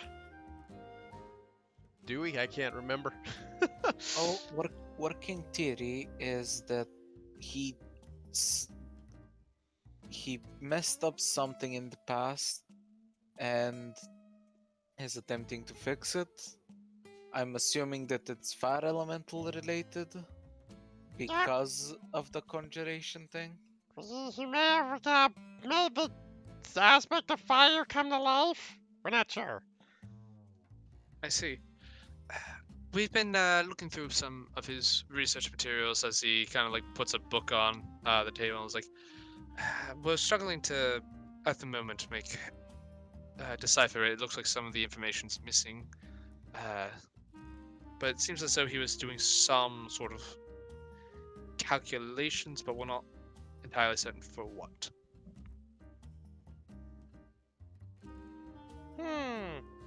As he puts the book on the table. Well, if the Cobble Fright incident has told me anything, we're about to find out. Well, hopefully this time without meeting the experiment in question. Now, to get back on track, I wanted to go speak with one of our top divination professors. He should be... I've asked him to start seeing if he can't divine Oswald's location. Sounds like a good idea. Yes. You should find Professor Ravnia. He should be in classroom B34-72.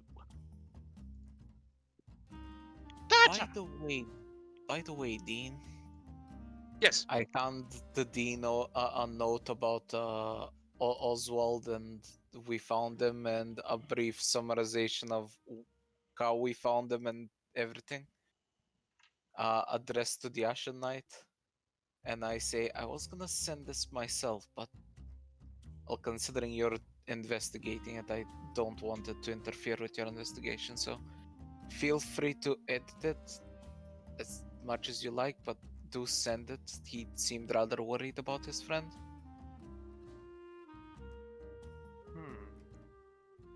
Give me a second. He stops and thinks for a moment. It's like, oh yes, I've heard of the Ashen Knight and Oswald's adventures. They used to roam the woods, delving into old ruins, that sort of thing, helping people and fighting bandits in their youth. From my understanding, at least.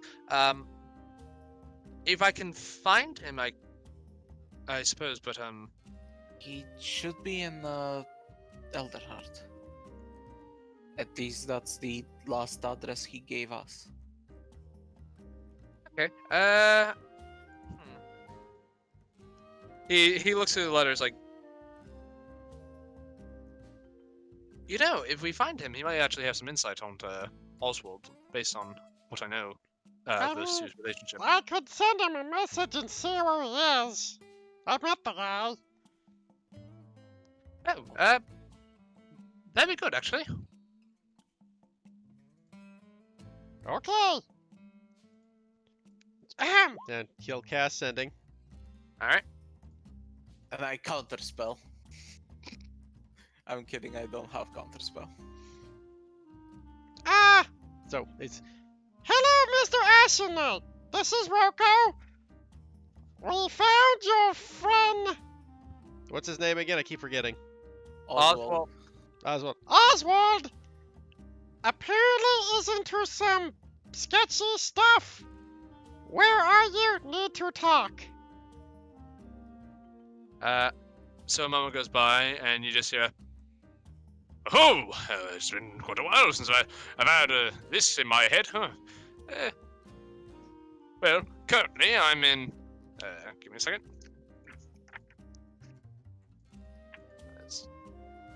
I'm in. Currently, I'm in Flip's phone book pages. Sorry, I'm in Brackenville. I'm in Brackenville. Oswald getting into trouble. Not surprising. But, and then it cuts off. Apparently this guy gets into trouble a lot. Roko will say the name where he's from. Should I send one more message to tell him to wait for us? Yeah, probably. Yes, if you would like. He's at the moment our only lead. Though, Michael, can you send us to the world map? yes. But the dean will We've say, been in this dungeon for days.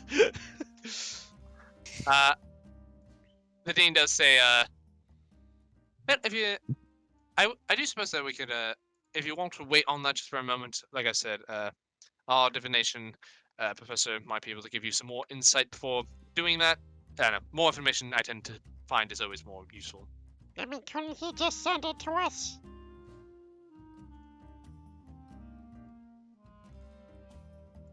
What do you mean? Couldn't he just use the sending spell? Give us the info and we can continue on our way, because, you know, time limits and all that jazz. How long is the Fine. divination gonna take? I mean, Rocco, we kinda do still need to remain here.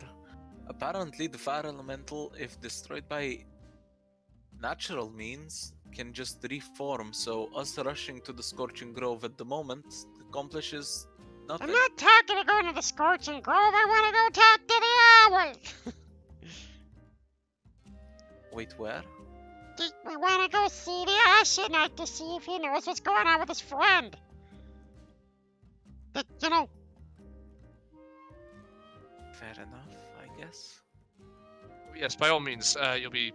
I would want you to leave soon, but like I said, talking to my professor may yield some further insight. Like I said, it's entirely up to you, though.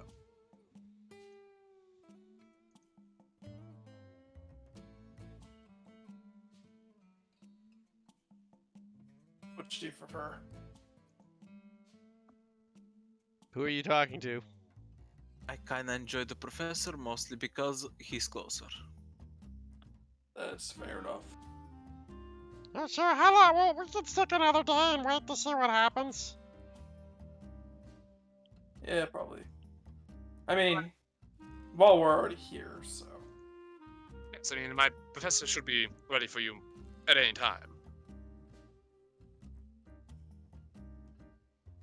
We go to professor. An awkward Yep. silence. Laren just says that. Very good. As you guys leave the office, Mac's like, yep, best go see that professor guy. The dean's like, the dean just kind of, he's like, oh, Dean, what else do you need me to do? He's like, why don't you join them? I'm sure they could use this extra security, given everything that's happened. Right. Sounds good. Sounds good. Good off we go! Let's go find the professor. As you guys head up the elevator once more. Alright, that's a pretty neat gift. You guys go and you find the professor once more. Tutu.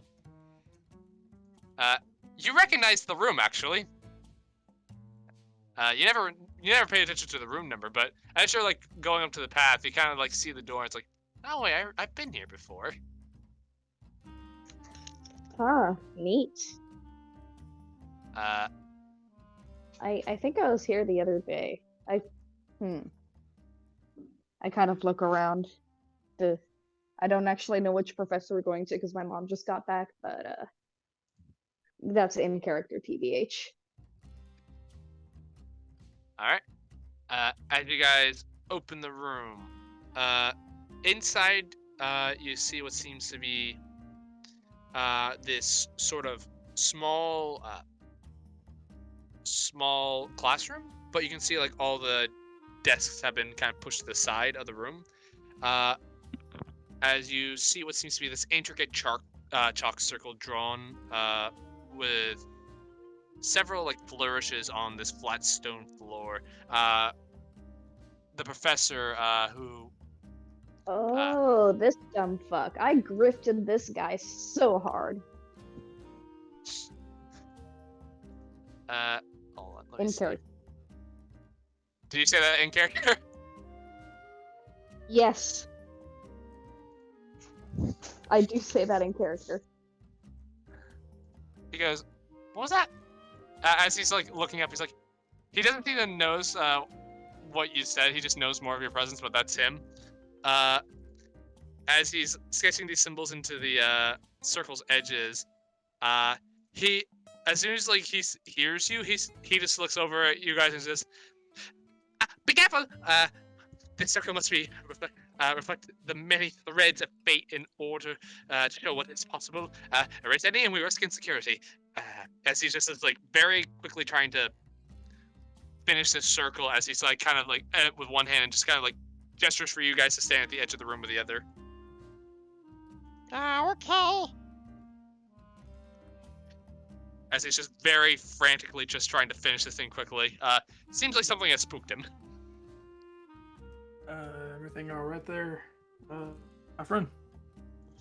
Oh, yes, no, I just have, I heard about what happened the other night and everything that's going on and the sort of circumstances of you here, so I just figured I might get this taken care of as quickly as possible before the whole wood is set on fire. That's probably a good idea. Oh, yep, bit of urgency, never hurts anyone, right? Right. As he finishes the last of his, the last of the, circles and chalk marks on the floor. He looks over to you and is like, "Oh, okay. I'm sorry.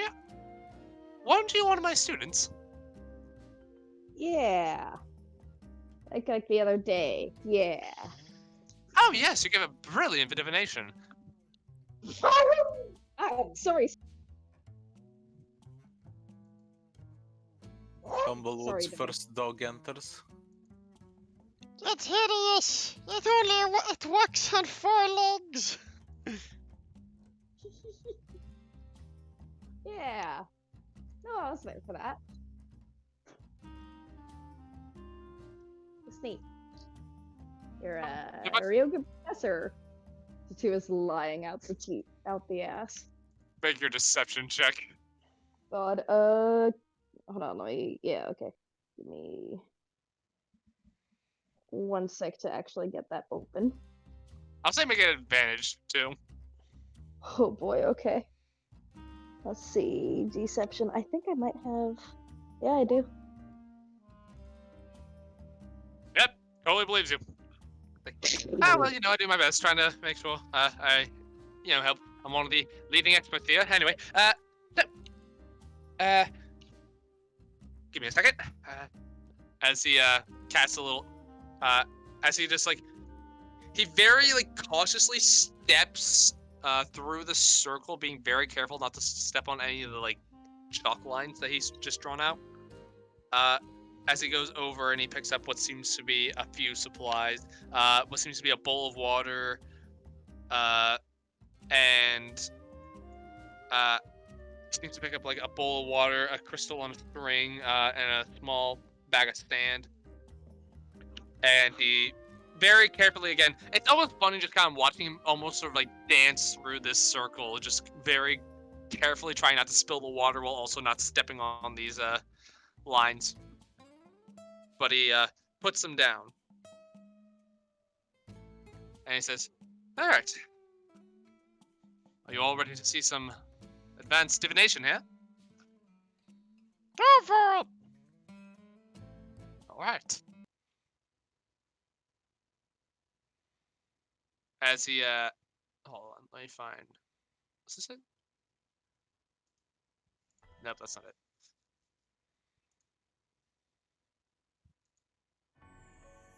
Nope, that's not it either. Nope, fuck it. Alright, no music, whatever.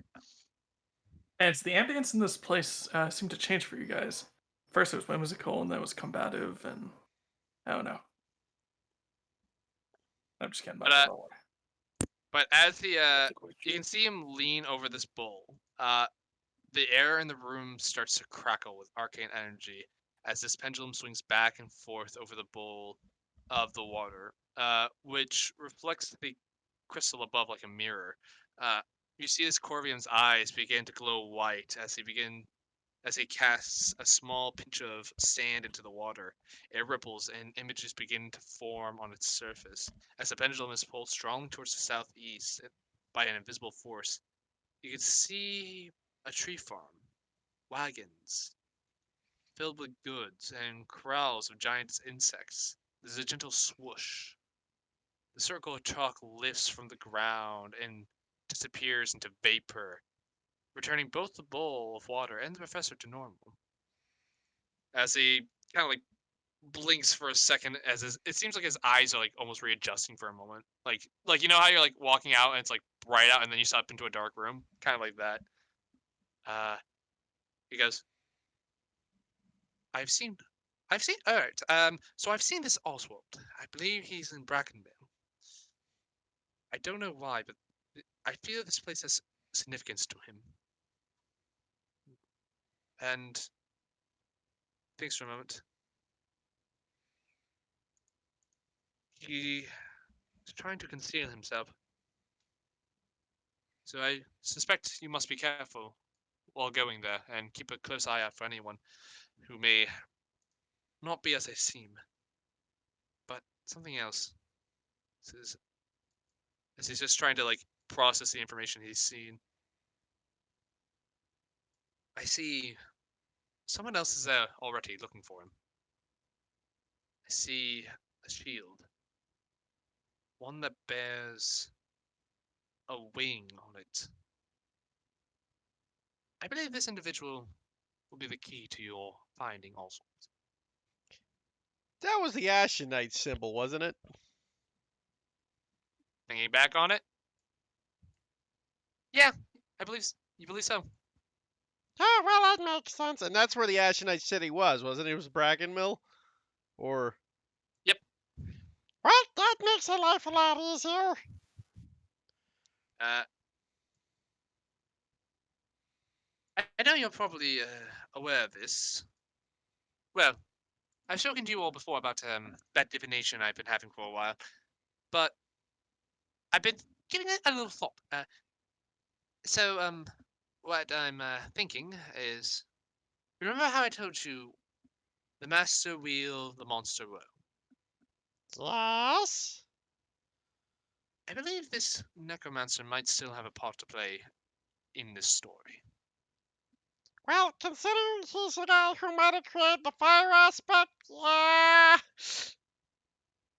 Wonder if he still controls it, or if it's just now mindless. I know not if he controls it, but I I will. don't know if he's created it, considering, unless I mean Oswald is beyond ancient, because we have references of the fire aspect from way beyond Oswald's time. Well, you could have summoned it.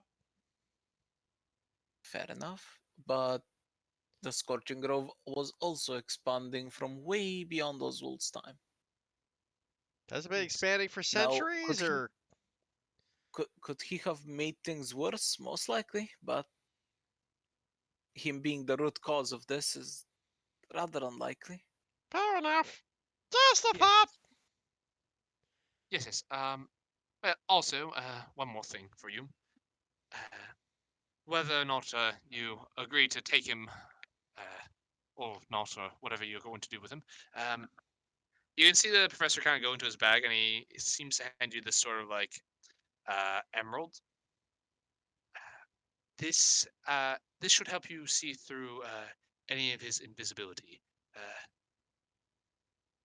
And he basically lets you know is like this gem basically has one charge in it, and it allows whoever casts it to be under the effects of see invisibility for an hour.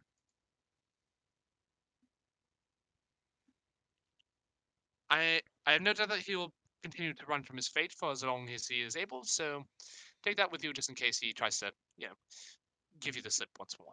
Gotcha. All right, good luck, and please get going. I don't want any time to be lost. No worries. so that was an amulet of see invisibility or whatever? Just a gem. Gem of okay. Yep, just an emerald gem. I'll put that in my inventory since I got the best perception. All right.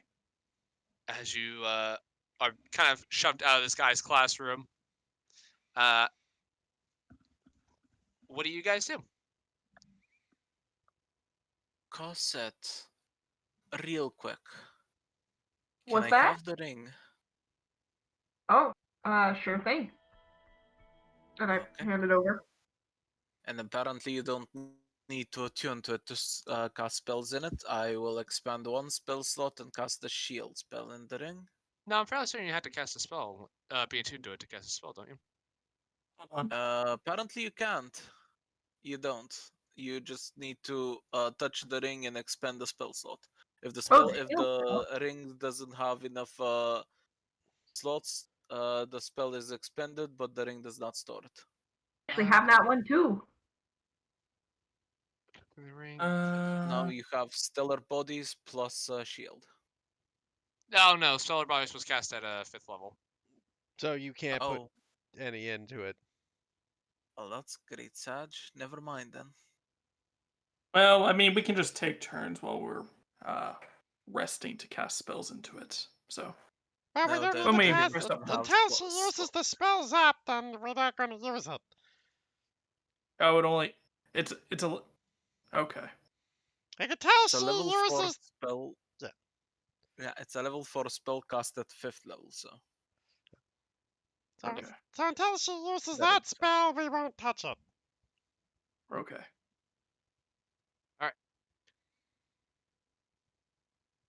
All right. So, Max like, all right, well, Dane told me to stick with you, so you going to see him again? Or... Back to Brackenville! Oh, you guys are We're going? off to see the wizard.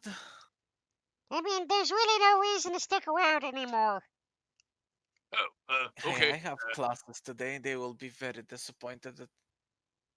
Never mind. Actually, let's leave. Fine.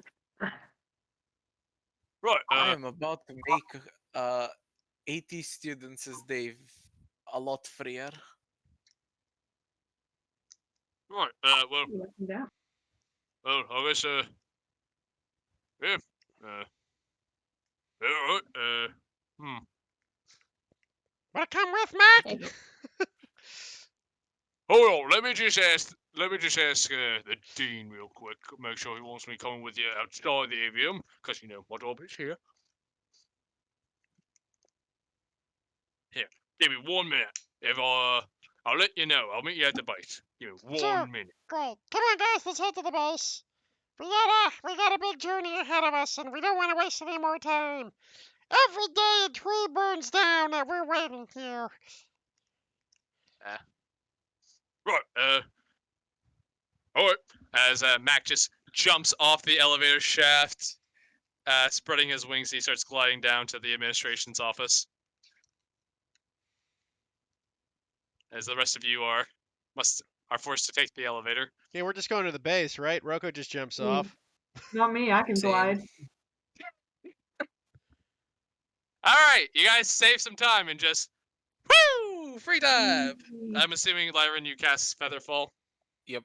All right. Lyron's like, I don't want to spend the spell slot. Just turns away as we jump off. Imagine. Lyran just goes, fuck it, I'll fly. As the You're rest just like of you just you're plummet to your just depths. he's just like floating alongside us as we're plummeting to the ground. He's like, "Why'd you guys jump off the cliff?" I don't have Featherfold prepared. Imagine not having Featherfall prepared in the avium. Rocco's think got his that's ring of illegal. Featherfall. He's always prepared. Alright. So you guys eventually, via gliding, magic rings, or magic spells, make your way down to the base. A few minutes later, Mac, you see Mac glide down. He says, "All right, great news. So I talked to the boss man. He talked to my boss man, and my boss man said, for me to stick with you guys to give you some help." Sounds great, Mac. Well, we always could use the help. Yeah, sounds like. Couple of things. Firstly, we probably should have told the dean that necromancy class isn't happening today. We probably should have told the dean that Twiggy's still up there. And it's at this point you just hear a bump as Twiggy has apparently now fallen off the branches and is landed next to you, Lyran.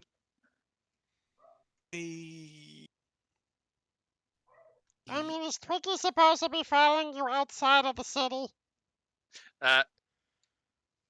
As Twiggy stands up, it passes a note to you, Lyran. Okay. What does the note say? It says, "Dear Lyran, I assumed your classes are cancelled today. Not a problem. Circumstances are what they are. I'm sure your students will be heartbroken," as he kind of italicizes that about this. Twiggy will no longer be following you as you are outside the avium. Please settle this quickly. From Dean Winsworth. Alright, I'll try. Indeed, the class being cancelled is truly a tragedy, and I will italic tragedy. And, we're off to see the wizard, I write. And then a dash goodbye. And I give the notes back to Twiggy. Oh, wait, he said we're off to see the wizard. Okay. Twiggy takes a note. Just marches back inside. Just no pomp or circumstance. Just takes a note, walks off. I wonder if the wizard can give Ian a brain. You know, being a necromancer, he might be able to. Yeah, I'm gonna pass. I'm gonna be honest.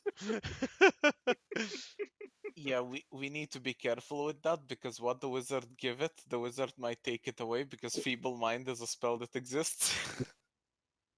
Could you imagine Ian feeble-minded? Literally nothing would change. He just Uh, wouldn't talk.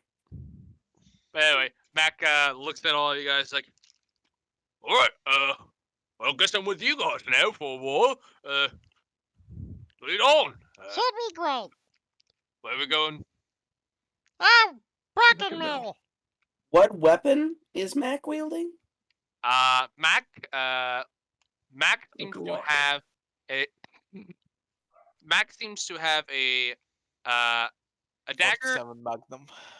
dagger on his belt, but he also seems to be carrying what looks to be a short sword, and he also seems to have a maul on his back. A man of culture. Team. Ah, yes, a man of culture. I will hand him 2 rubber ducks to adorn his weapons appropriately. Oh, thanks, mate. This is really nice of you. I love me some rubber duckies. I Well, have Rufus, like why don't you I give have us an an ungodly amount of them. inspiring song as we make our way to Bracken Mill? Ian, can I have a ducky? What? Can I have a ducky? Yeah, sure. And he goes like digging around in his pockets and pulls out a duck. Thank you very much. No problem. You may add a rubber ducky to your inventory. If you want, Michael, I can give you like a set amount of gold just to have random rubber ducks. It's just a gimmick I've been doing for the past few sessions. Just like everywhere we go, I left one in the necromancer's vault, and I left one, I think, by the secret entrance. I will Yes, say, I'm- if you spend 5 gold, I will say you have like 30 rubber duckies. That is Hey.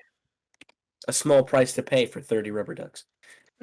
Michael, you know the common magic item, Stone of Returning? Can I get a rubber duck of returning for Ian? You can probably get that commissioned. Excellent. Just whenever we need to make a distraction, Ian, do you have the rubber duck ready? Yeah. Whack. Fuck you mean Toss the Ian rubber- is the distraction. Off. So we're just gonna go cut through the woods to save some time, or we're gonna take the road? I mean, how much are we honestly gonna save by going through the forest? Honestly, from that, given the distances involved, while yes, the forest is technically a shorter route, it's gonna take longer to trudge Yeah, the through. roads would be faster. Yeah, because we could stick to the roads. Also, is there any random fucking lakes in that wood? I mean, we could always discover it and I can add it to the map. I do not want to discover it, thank you. Well, we probably don't save any time. Let's stick to the roads, guys. All I right. have discovered 1 lake in my life, and that is enough lakes to be discovered by me. Ian will never bathe again. No, he bathed. It's just in constant fear of a sea serpent. We're just gonna Ian's just gonna like take up. He bathes with the ducky mullet already. Ian's just gonna be like taking a bath one day, and he's just sitting there, and he just looks down and just sees just like a water snake just like swimming on by. Just gonna have a PTSD. You would legitimately hear him scream in terror. He has aquaphobia, but I love the fact that I can just hear a cricket in one of your guys' mics. I'm not sure who it is. I think it's me because I actually do have a cricket just going off, and I'm sorry. You're you're good. You might just have to turn me down. I'm sorry. I don't know where the cricket's coming from. Me and my brother have searched the entire house trying to find this stupid fucking thing, but it's just there. So, as you guys set off for your adventure, your new companion Mac in tow. Tutu suddenly looks over at Mac and goes, "Oh no, we brought him with us." That's a good way to Do hurt my you- feelings. Do you not like Mac, Tutu? I don't know. I mean, he's big, long side eye. Ian leans in. Do you not like Mac Tutu? Tutu leans in. No. I appreciate the honesty. I mean, that kind of hurt my feelings, but okay. Nah, you're fine with me. And Ian will like throw his arm around his shoulders, like you're fine with me. Just ignore the mouse. Okay. I just wanted to, I thought we could be. He looks at you, he's like, I thought we'd be friends, big guy, small guy. But alright. It's fine. I mean, most of us like you, Mac. You're my favorite person to have ever arrested me. Oh, thanks! And weirdly enough, that is a rapidly growing list. Well, you're my favorite person I've arrested. Thanks, Mac. God fucking damn it, Heath. God fucking damn it. That is like the dumbest one yet, but it's also the best one yet. Sorry. Yeah, anyways, Rocco will lose his last second level spell slot to send me to the Ashen Knight and goes like, On our way to Bracken Mill. Where do you want to meet? Be there in a few days. Isn't sending a third level spell slot though? yeah, I got 2 of them. Okay, sorry. I thought you said you said your second use of Sending. never mind. I thought you said second level. No, second is the 3rd level. My last level. Okay. And it was just me. Don't worry. Sorry. You hear a reply after a second, it's like, oh, you scared me. Right, meeting up. Let me see. The Sunny Silkworm is gonna be a great place for us to meet. Can't miss it. Big place. Lots of good things. Got a bit of, and then just cuts off. You know, for a guy who's had to use the spell before, you think he'd know better. I hope he's fully aware when we go back there. I want to fight him again. That seems unfair. Preferably after the wizard fight, right? Oh yeah, definitely. Okay. So, as you guys are making your way to Bracken Mill,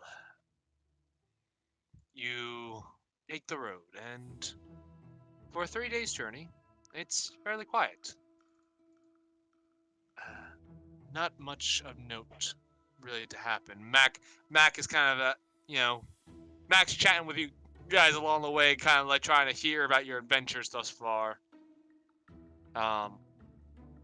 But as you guys are moving, something becomes a bit apparent to you. The air is becoming like you've kind of like now are noticing it. It's like the air is very dry and things are getting a lot hotter as it is spring, and you do kind of expect that while it's like starting to lean into summer, but definitely hotter than usual. Anybody else noticing it's kind of hot out here? Yeah, it seems a bit unseasonal. Maybe it's the humidity. It's just making it feel hotter. I mean, we are getting closer to the water. It's very dry. Seems like more of a dry heat. Anybody else think fire might be around? Oh, Can we lovely. smell smoke? No smoke. No, you don't like see the signs of like a fire. No smoke. No nothing. It's just things. The air is just hot and dry. It's kind of unusual for this time of year. And as you guys are moving along, you're also noticing things are quiet. You're not hearing the normal sounds of nature. There's not as many birds. You're not hearing like the crack of a twig off the road or anything like that. It's oddly quiet. I summon my familiar, I order it to fly up, and I look through its eyes. What do my owl eyes see, DM? Well, first off, the canopy on either side of the road, but there's nothing of note. Like, make me a nature check. Nature.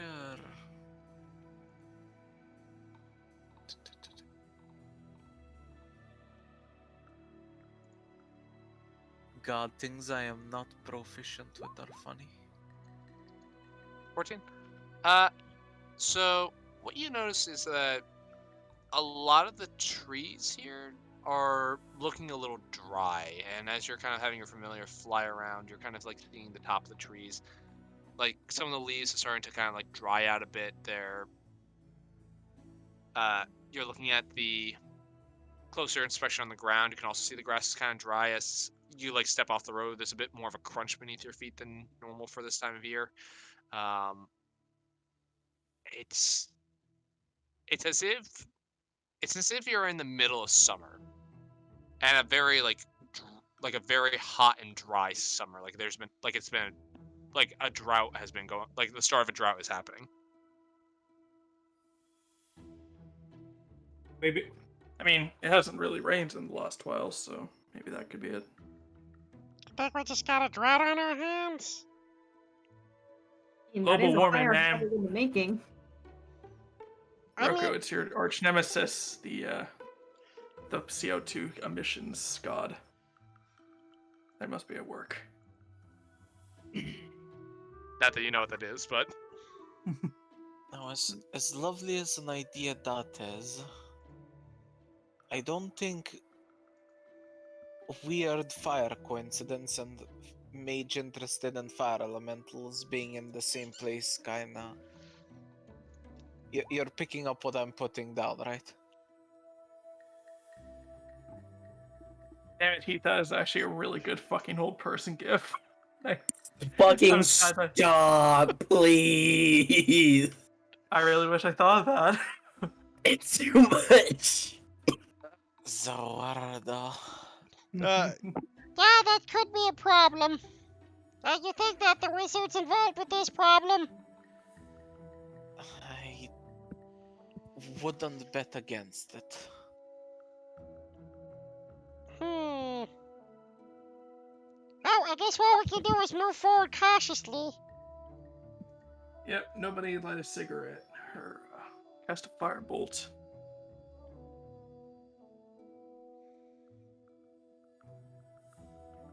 all right. As you guys travel, your 3 days go uneventfully. As I said, things are quiet. You do occasionally pass by the occasional traveler, a perch guard unit on patrol. Sometimes you see a Wildwood Brigade like team just kind of like moving from one location to another. But overall, things are quiet, and you make it to Brackenville without incident. Well, Let me see. looks like we're here, fellas. And So- even take us a day. It took you 3 days. Yeah. Sorry, I just didn't know if we were stopping for rest or anything. I thought. Yeah, we Having had two fun, we're rests. having fun. Okay. But you guys make it to Brackenville, and what you see is a. Let me see here. You'll find a series of lush tree canopies. You see on.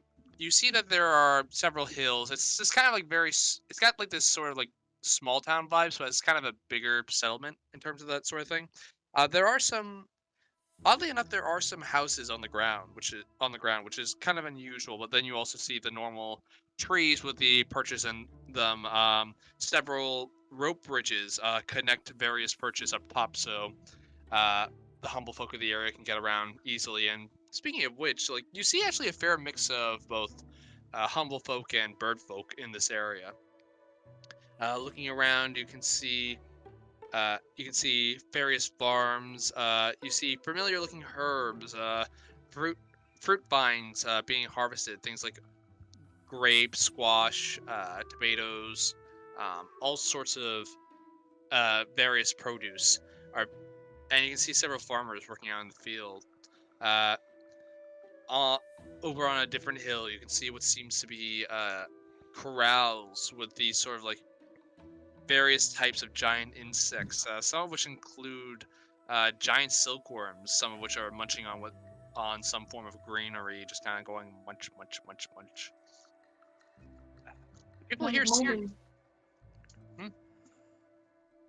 Oh, I was just gonna say giant mulberry leaves. Because that's what silkworms love to eat. Mulberries. Yeah, something like that. Well, this is interesting. We gotta look for the inn here now. Yeah, and as you continue to walk in, you see lots of folks out and about. A lot of these folks look lively, though a bit tired, as they seem to be hard at work.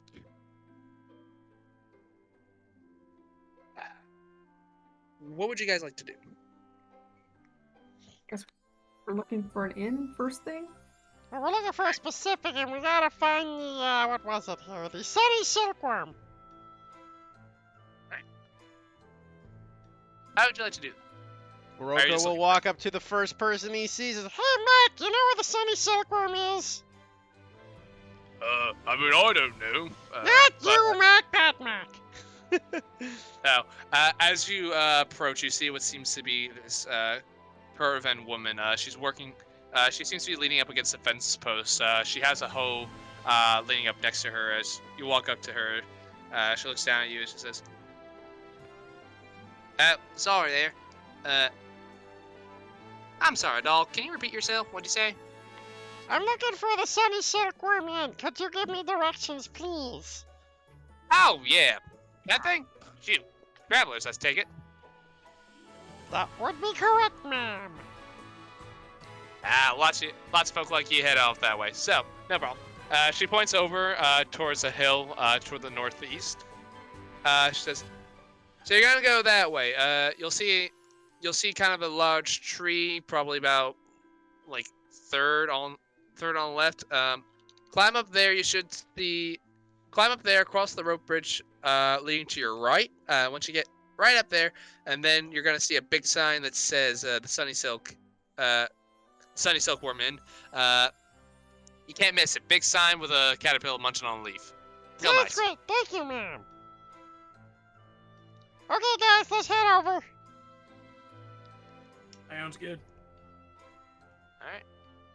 As you guys are heading through, again, you just see more people. Like, there's a lot of you see a lot of people at work, and occasionally you also do see like people of like interesting like characters who aren't kind of like the typical farmer folk. You see kind of like occasionally you see like well-dressed individuals. Some people seem to be wearing weapons on their belts, who aren't like purge guard. If any of you would like, any of you proficient with history may make me a history check. well, Rocco's definitely got that. He's got expertise in history. And I roll 2 since I have Jack of all trades. 27. I'll say sure. Natural 20. So not as good Alright. as 27. Yeah, fair enough. Okay, have to showboat with it. I know, just teasing. It's alright. So I you mean, all would. I could be a real dick right now and say, hey, he reroll that.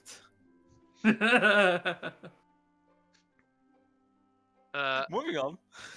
But anyway, so you guys, so all three of you would know this, as it's not hard information to know. Brackenville is known for being a farming community. It's known for its produce, but it also has a wide range of livestock that it uses. You got the zoomies. You know that many fine silks are woven here. Artisans, for that reason, love this area, especially those who work with cloth and silks. You also know that merchants often make this a place to stop, as lots of products come out of this place, and thus it tends to be kind of a business hub. Many mercenaries tend to find work here guarding caravans from banditry and other forest critters that might attack said caravans. It has the appearance of kind of like a small farming village, but it is definitely, like, taking a look around here, you can definitely tell like business happens here, a lot of it. Which is kind of what this area is known for.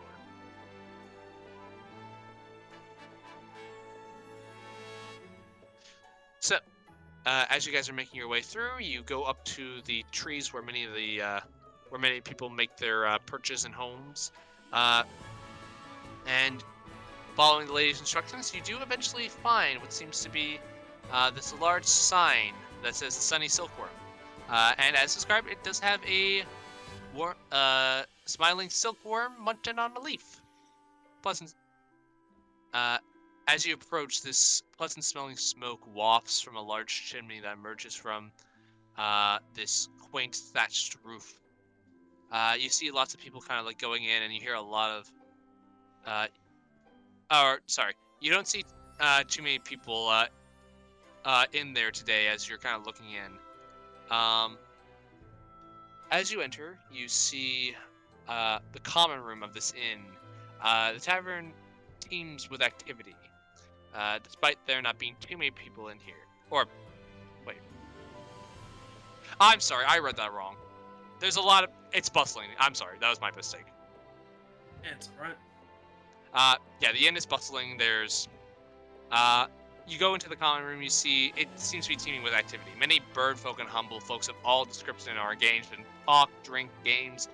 3 large hearths frame the space. One to the right, another in a stone chimney which rises in the center of the common room, and one beyond the bar counter at the back of the common room, over which pots of stew bubble away aromatically. This place is warm and inviting. When you looking in, immediately to those who recognize him, you see Ruffian, the Ash Knight, over at a small table by the central hearth, where he seems to be engaged in a game of cards. As he seems to be winning. Oh, I know what I'm doing right now.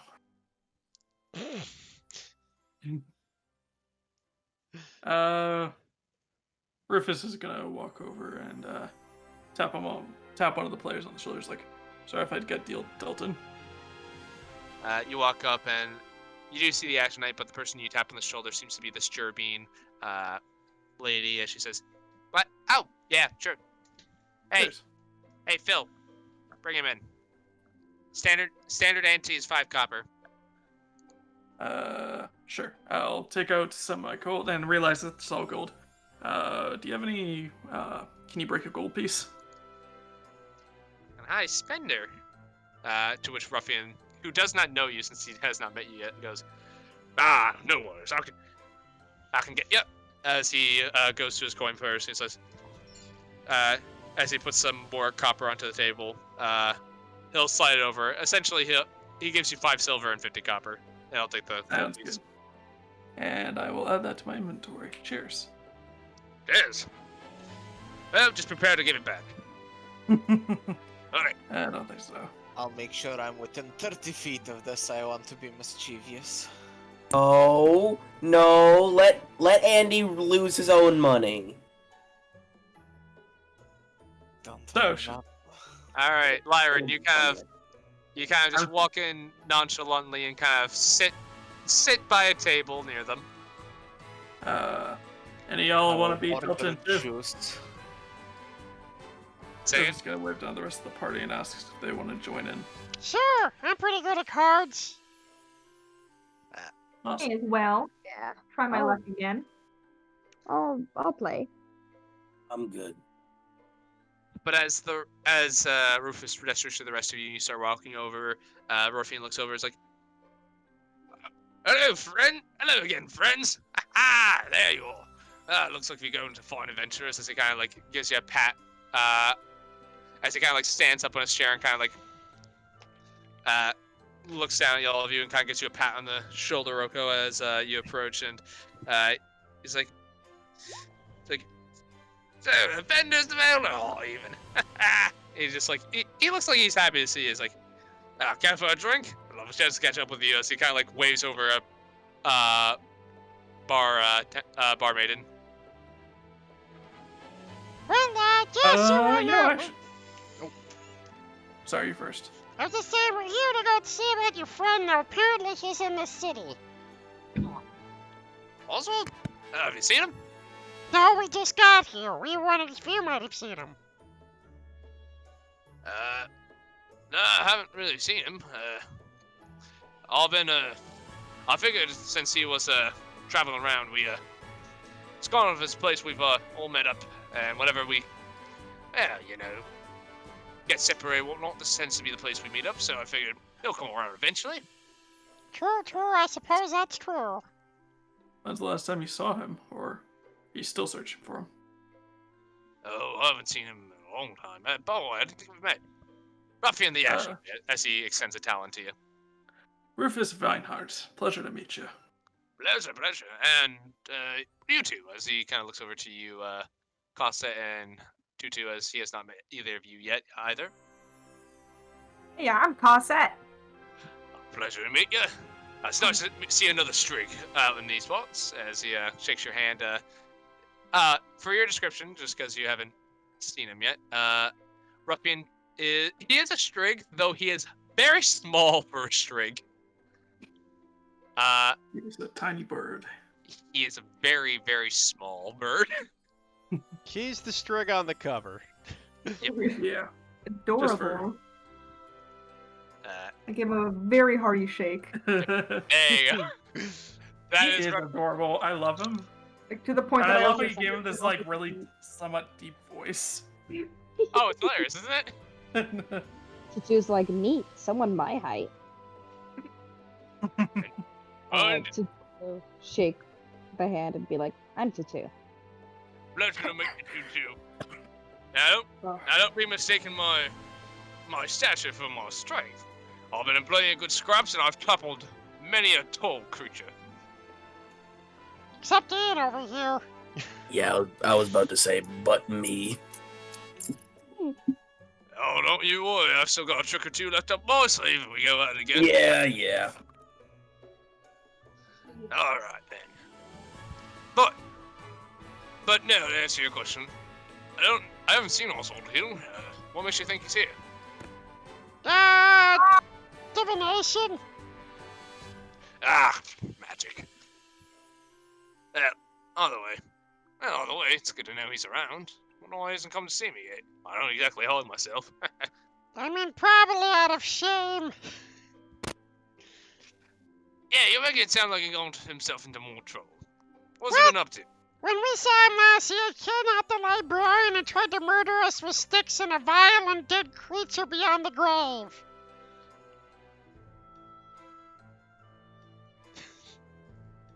What? Way two.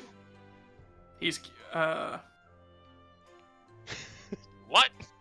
Yeah, Rufus is like just trying to figure out like a way just to like kind of play that off, but then he realizes there's really no way I could play that off, could I? He's gotten himself into scraps before, but that's a little outside of what I expected of him. Come on. You're telling me my Oswald did all that? Well, supposedly. That the avian might be interested in talking to him about it. He might know something. I know something's one thing, but come on, you can't be seriously accusing him of necromancy and all that. I mean, what school of magic did he practice when you knew him?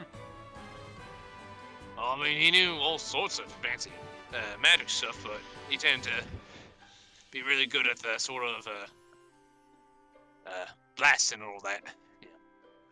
Well, we're not quite sure if he is our necromancer, but either way, he has been he's disappeared, and we're sent out to look for him at least. Ask him what he knows.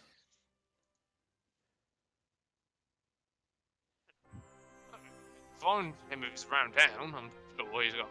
I mean, I'm sure he's got an explanation for anything I've did to you, but come on. Of course. Necromancy. That's the way that's sort of what he does. I've never seen him so much as touch a corpse, let alone try to raise one. Well, let's hope that I just hope that he is not the one we are looking for. Just need to ask him around. We just need to ask him a few questions. Alright. Anyway, gotta play a round or two. Ready to lose a round or two? Trust me, I've lost more than enough. But so I don't plan on doing that.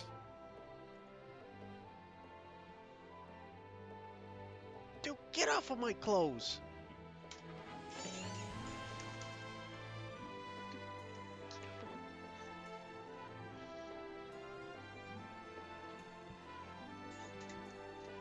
Hey, Michael.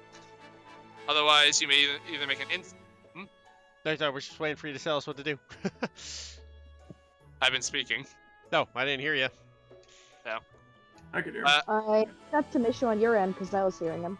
No, Yeah, it's just I on was mine. hearing it as well. So, are any of you proficient in playing cards? I can be. Rufus, you may make One me second, a- I gotta pray to God to let me win a card game. God. It's like Yu-Gi-Oh all over again. Rufus, you may use your playing card proficiency. For this, I will say you can use. I'm assuming you're gonna try to like just pull a straight face, like hide your. You're gonna be focused on like making sure no one can read you. It's gonna be more of a deception, like I Bluffing. kind of don't know. Yeah, you're bluffing. So, take playing cards. You can use your charisma modifier for that. Alright. Roko, you're playing, right? Yeah. What aspect of this are you gonna be focusing on? Groko's gonna be reading through the bluffs.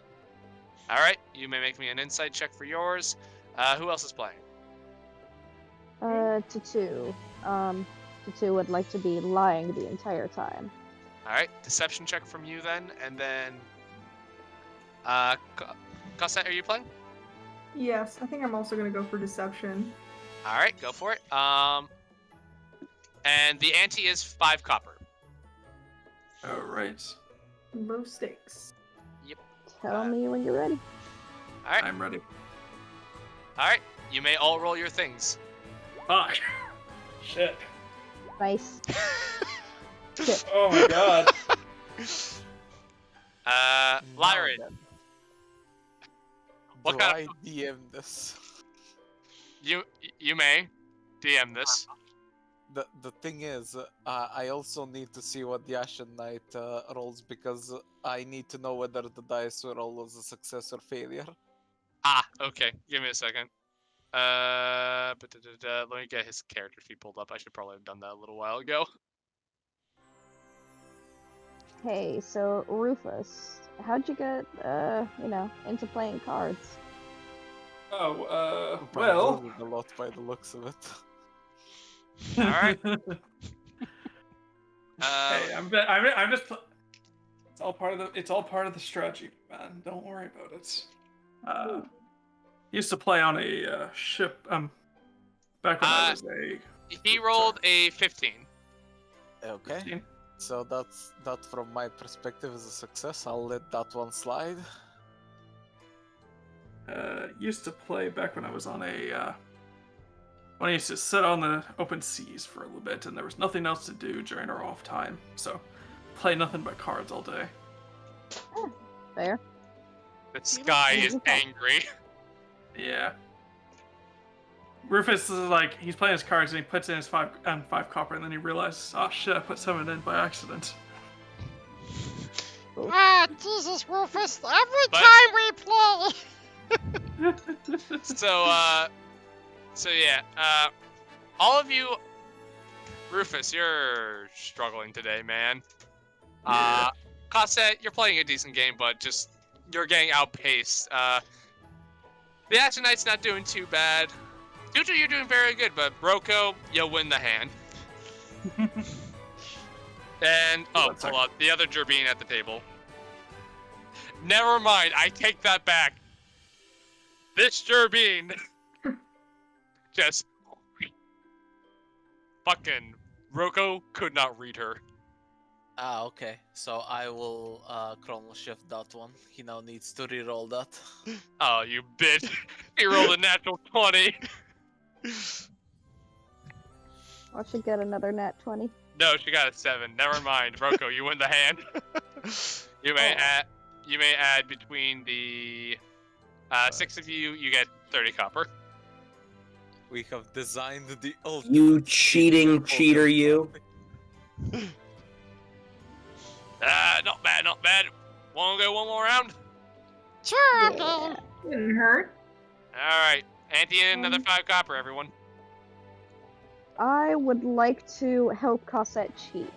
I do not know how I will do this, but I would like to do that. Well, I Just, need- I need stick to out a know mirror how and you're- talk it. I need to know how you're intending to cheat. I'm going to probably pass, kind of nudge Cosette under the table and then pass her a few cards. All right. I will say, make me a sleight of hand check. Both of us? Alrighty. I'll say both of you, and we'll take the average, Okay. Alright. and we'll see if that beats everyone's passive. Oof. Nope. Ooh. Roko's eyes are just glaring at that. Yep. Let me see. Second time Even from I top. see that. Well, let Cosette roll it. Cosette could get like a nat 20 or some shit. No. So then they both rolled No. 12. Dude, They fucking both rolled Ian 12. sees that shit, dude. Yeah, everyone just kind of looks at you two. You kind of nudge. I mean, kind of nudge, but you accidentally hit the table. We just kind of all stare at both of you. Without saying a word, hand the cards back to you. Tutu keeps the cards and will just gracefully, or not so gracefully, fold for this round. All right, you're on it. Yeah, and they kind of like look at you, Cossack, kind of expectant look. I do the same. All right, you two are out of the round of gambling. The rest of you may make me the same checks if you so desire. Ooh, Roko rolled a natty 1. Funnily enough, so did the Drbeen.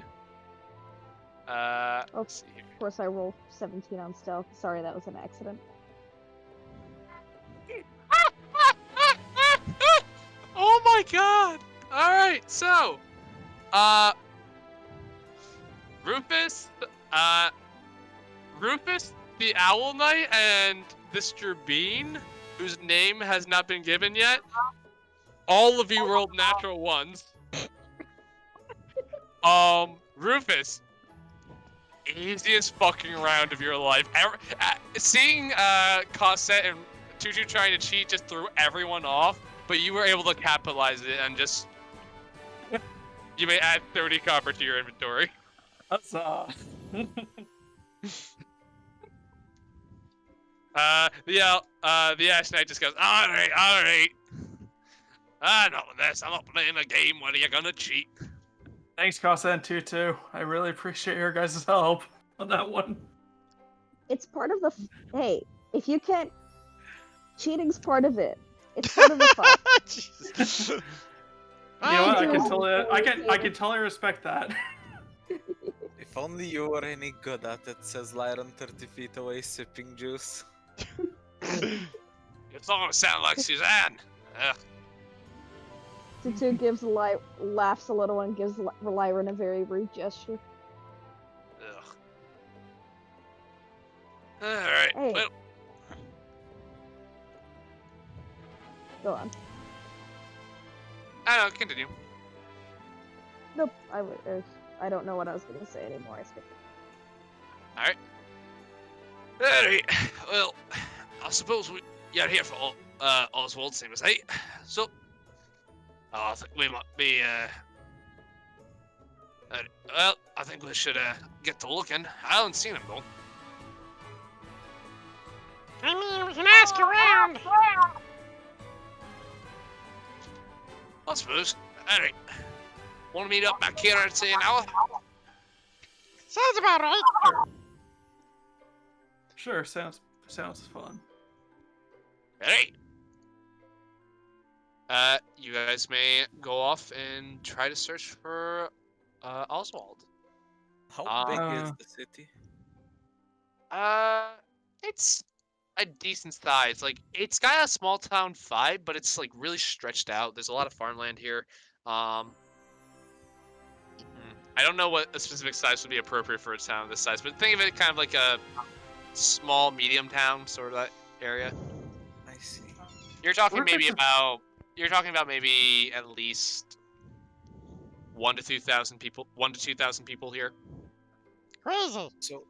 So in theory, if me and Roku cast detect magic and we separate, would we be able to cover the entire town? It's pretty stretched out. Like there's a lot of space here.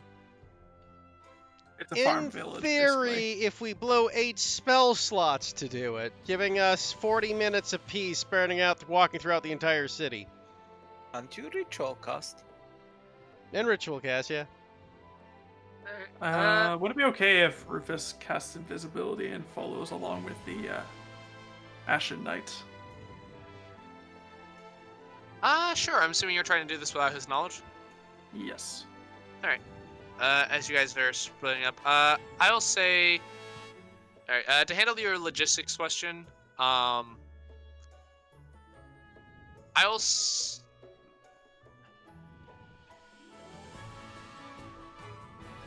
Roll me. I will. Investigations with advantage? I'll just say investigation. Rufus, make me a stealth check. At advantage since you are invisible. And it does last for an hour, so it should be fine if he actually does go back to the tavern. So, stealth check at advantage. Here we go. Double of 27. All right. Yep, he does not seem to notice you. So you're doing that. Rufus and Lyran, you may make me investigation checks. What are the rest of you up to? I'll blow my channel in divinity to give myself my... Ian has kind of nothing to do at this current moment in time. You can search for the wizard dude. Sure. Throw a I'll wild search guess. for the wizard dude with 18, my that's pretty good. -2 investigation. Come on, man. You can roll a natural 20. You don't know. It's actually not bad, all things considered. That seems me, weirdly enough. Right. Why? So Oh, you that know should what, be a this is 20, Michael. For some reason, my the check didn't make that. But that's a 20, not an 18. Okay. Because I was proficient, but for some reason my check wasn't taking in. You know Okay. what? Oh no, I'll 21, because I blow- get a +3 now. I'll blow a chronal shift because this is actually important, so... So 20 and 21. Okay, and Tutu and Cosette. we'll seek out the seediest looking corners of this town and also aid in searching for this guy. Okay, so you're specifically looking for like shady corners and stuff like that. Mm-hmm. Hey, make me an investigation check. Oh boy. Cossack should probably do that. Can Tutu just assist, or he'll run a separate? You have Are to you be proficient in proficient. investigation? Yeah, about investigation. We're all doing it separately. Or... Are you proficient in investigation? No. Then you will have to do it separately. Although, give me one Alright. second. He is free You're to a bandit. town.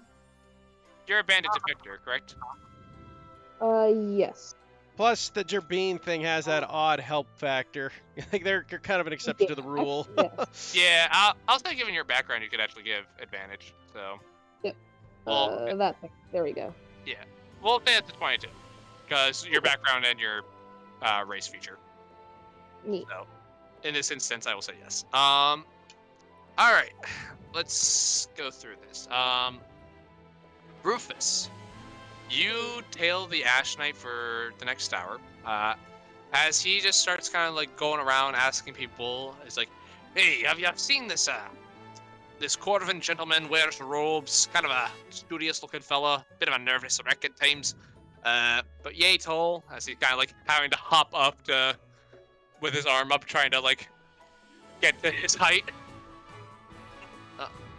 But overall, nothing shady. His investigations turn up fruitless, and over the hour, he returns back to the inn.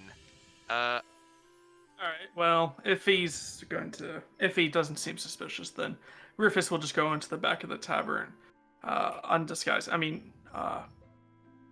Cause himself to become visible again, and then just pretend to walk into the tavern scene, pretend that you didn't find him. Gotcha. All right.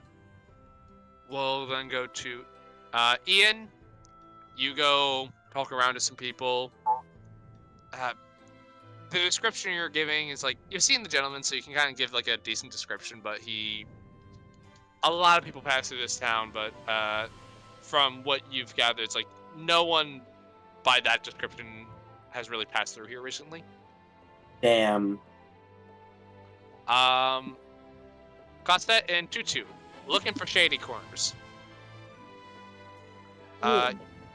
So as you're going through, you're kind of like passing through some of the trees the birches are built in, and you two are both familiar with sort of underground shady areas, and eventually you kind of come across what kind of seems to be like a place unsavory individuals may travel to.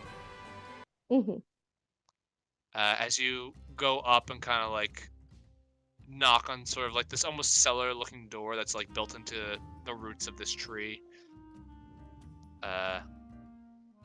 Tutu and Casa, you kind of know in your experience kind of like how to kind of get your way into these kind of places. As you see this sort of Vulpin man, scar over one eye, seems to be missing part of his ear, opens the store and says, "Can I help you, ladies?" We're looking for someone. You seen a Corvian man of a wizardy sort around these parts recently? I haven't, but yeah, you want to come on in? Someone might be able to help you. Much appreciated. They were never seen nor heard from again. So you guys kind of walk down into this little cellar staircase. This place has got some shady vibes. And he says, "Follow me," as he opens up the door, and you see what seems to be this sort of like underground tavern almost. There's no windows in. On the and you see several patrons in here, many of which look finely dressed. You also do see some more rough and tumble looking folk. Some kind of heavy in scars, weaponry, and armor adorned. As you see over at one table, a group of three individuals, one map patch, one Strig, and another Luma, seem to crack open this sort of weird looking nut, then kind of like put in a mortal pestle, lay it out in a line, and then you can see the map patch take what seems to be some sort of straw and just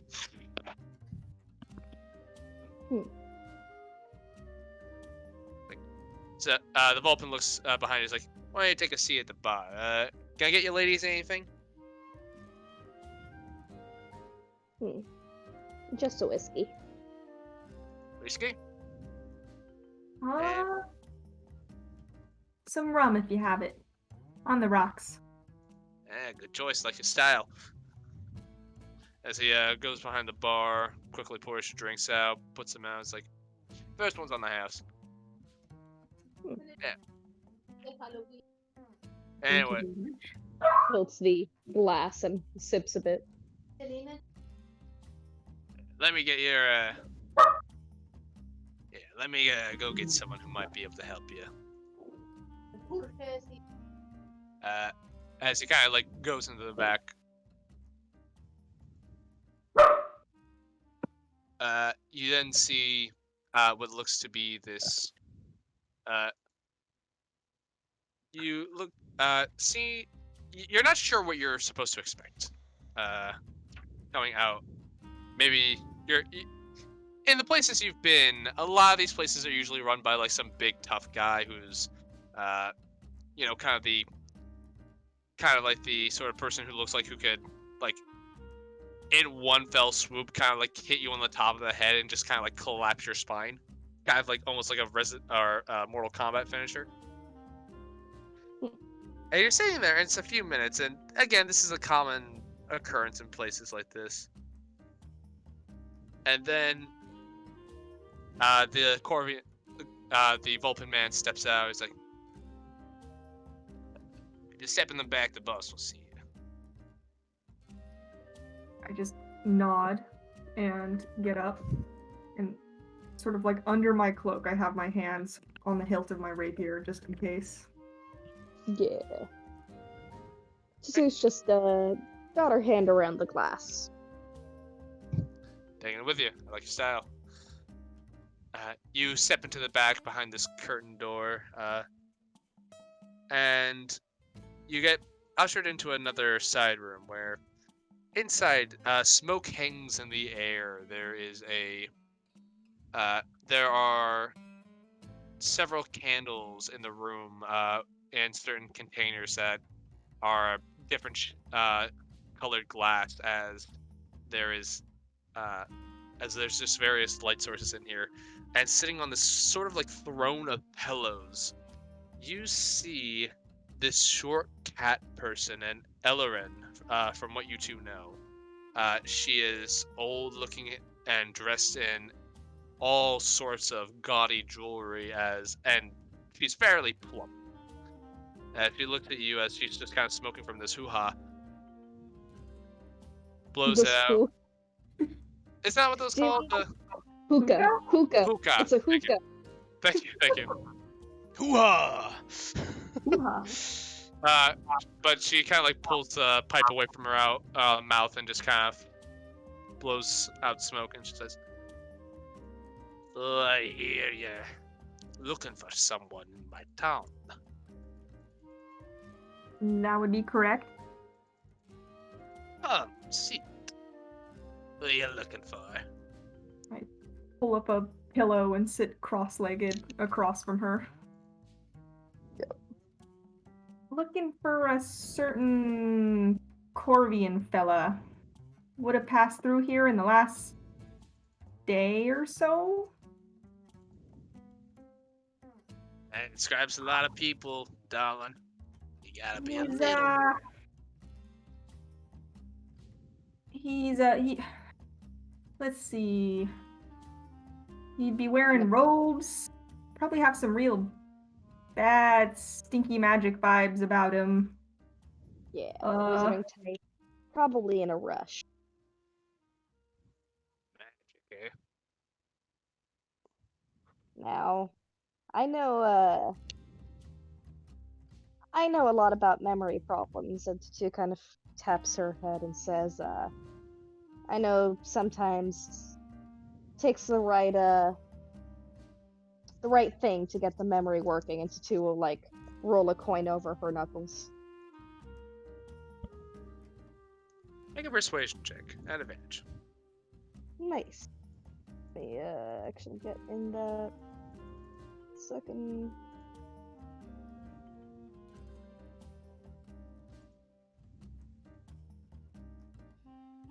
$18. Alright. She kind of smiles and says, "Yeah, I like your thought process there. And you're right, memory does a little funny." She holds out her hand expectantly. Tutu will give her 5 gold. She kind of like tosses the gold in her hand. Kind of gives you a look. I take another 5 gold and hand it to her. Looks at it, gives a nod, says, "For first-time customers, alright, why not?" Well, unfortunately, That specific description don't ring a bell. But you said magic, right? Oh yeah. Tell me, is this individual knowing he's being chased? He better. Or, I mean, He probably has a good idea. And you're probably looking for someone. You're probably looking for anyone who ain't a Golvian then. oh Hmm. yeah. He is a wizard, isn't he? He can. I mean, I stole his. I've got his disguise amulet, but I'm sure Still he has have. backups. Tricky spells that last shorter times. I guess the question, who's lying low and who's disappearing, what is it, once an hour? It'd be hard to keep track of. But I suppose for a small fee, I can have my men keep an eye out on town, see who's acting a little shifty, who's only out for a little while, that sort of thing. Whose story doesn't match up. And you said they should have arrived in town maybe a day or so ago. That is correct. I suppose for a fee, I can get those gears moving.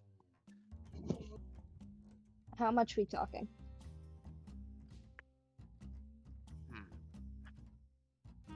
They're in the. Considering you're talking about a magic fucker, it's gonna be a bit more expensive. I'm keeping. Name your price then. We'll say 100 gold, and I can get my boys to take a look around, dig up who might be fitting the description you gave me. Let's Well- make it 50, and I can get you some favors with some people. Let's say 50. Please ignore whatever I rolled. And I bet I could get a couple of your people pardoned. We have a few ears in high places. Make a persuasion check. Will do. I don't know what that rolled. Please ignore that. Here's the right one. 13. That is perception. Oh shit, F. 18. That was a journey. Sorry. You're good. Mobile is not very friendly with roll 20, but at least it works. You're good. 18. She kind of looks at you. It's like, who are you? To 2 dose. And who do you know? What kind of people we talking? Counsel themselves. Luma Lux Ultima.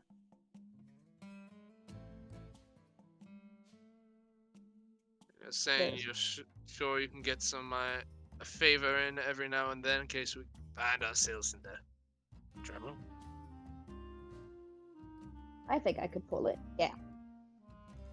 By the way, as like characters, you would be aware that necromancy isn't a capital crime, it's a religious one, and a lot of people here are religious. Yeah. So there's a good chance.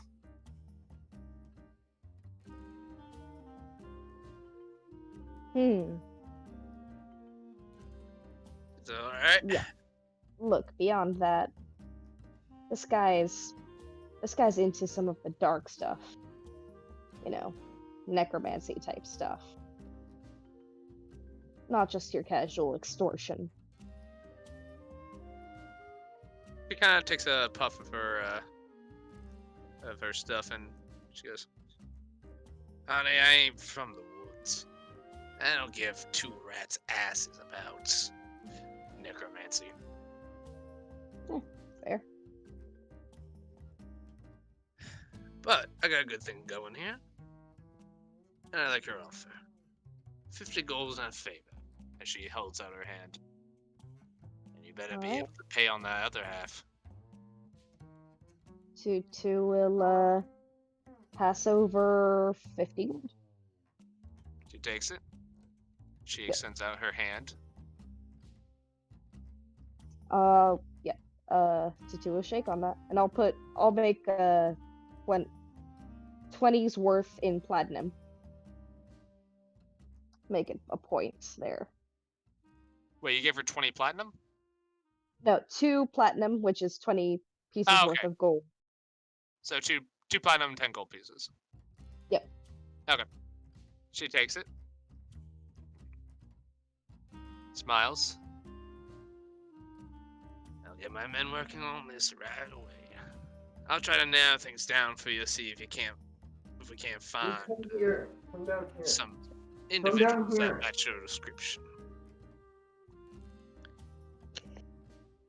I'll let you know when we got something. Two nods and says, "Sounds like a plan." Much obliged.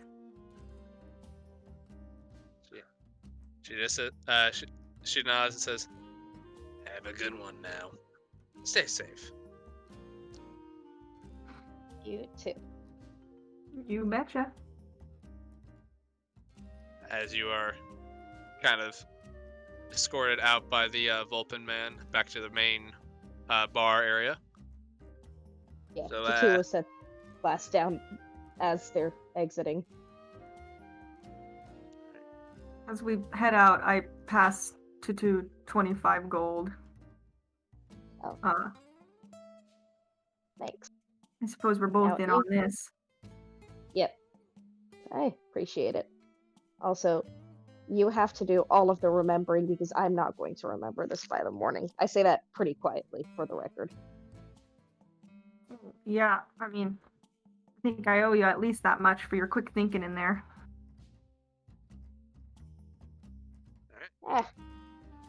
It's all good. All right. Ah, As you guys wander back out of this place, back onto the streets, your investigation being fruitful, we'll move over to Lyran and Roko. So, just so I know exactly how you guys are doing this, what are you, how are you doing this?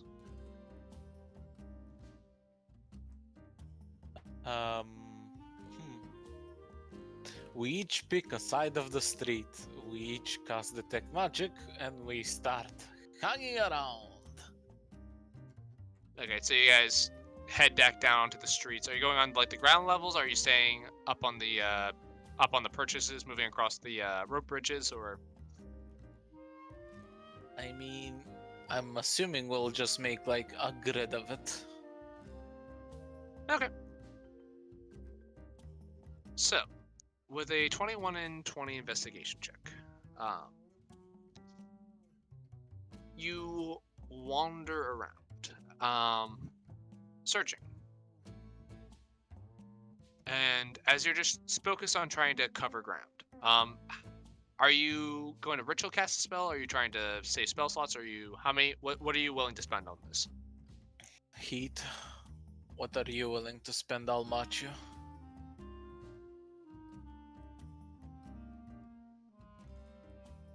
Did Heat die?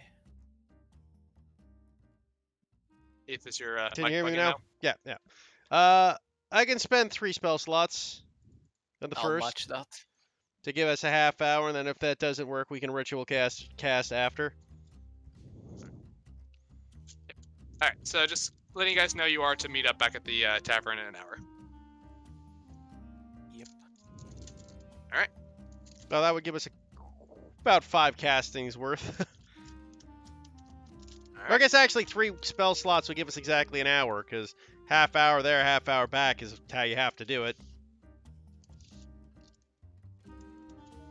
That magic lasts what, 10 minutes? 10 minutes, exactly. So it's a half hour walk, then a half hour back, and that would be 3 castings.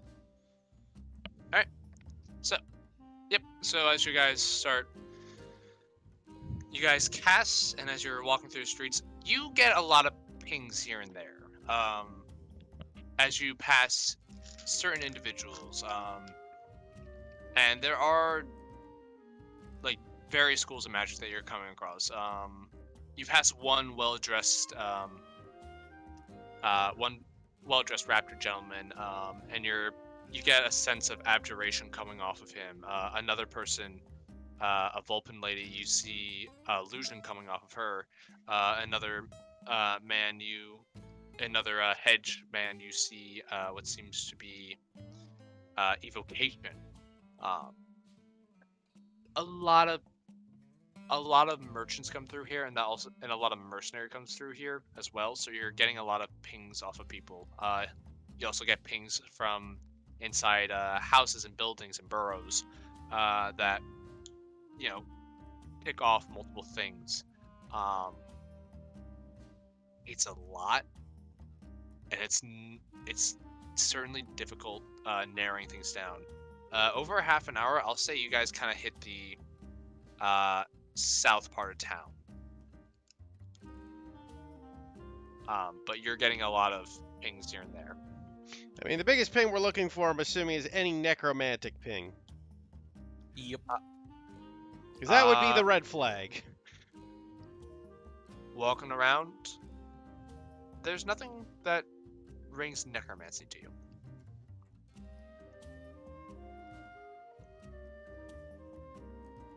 Well, it looks like that was a bust.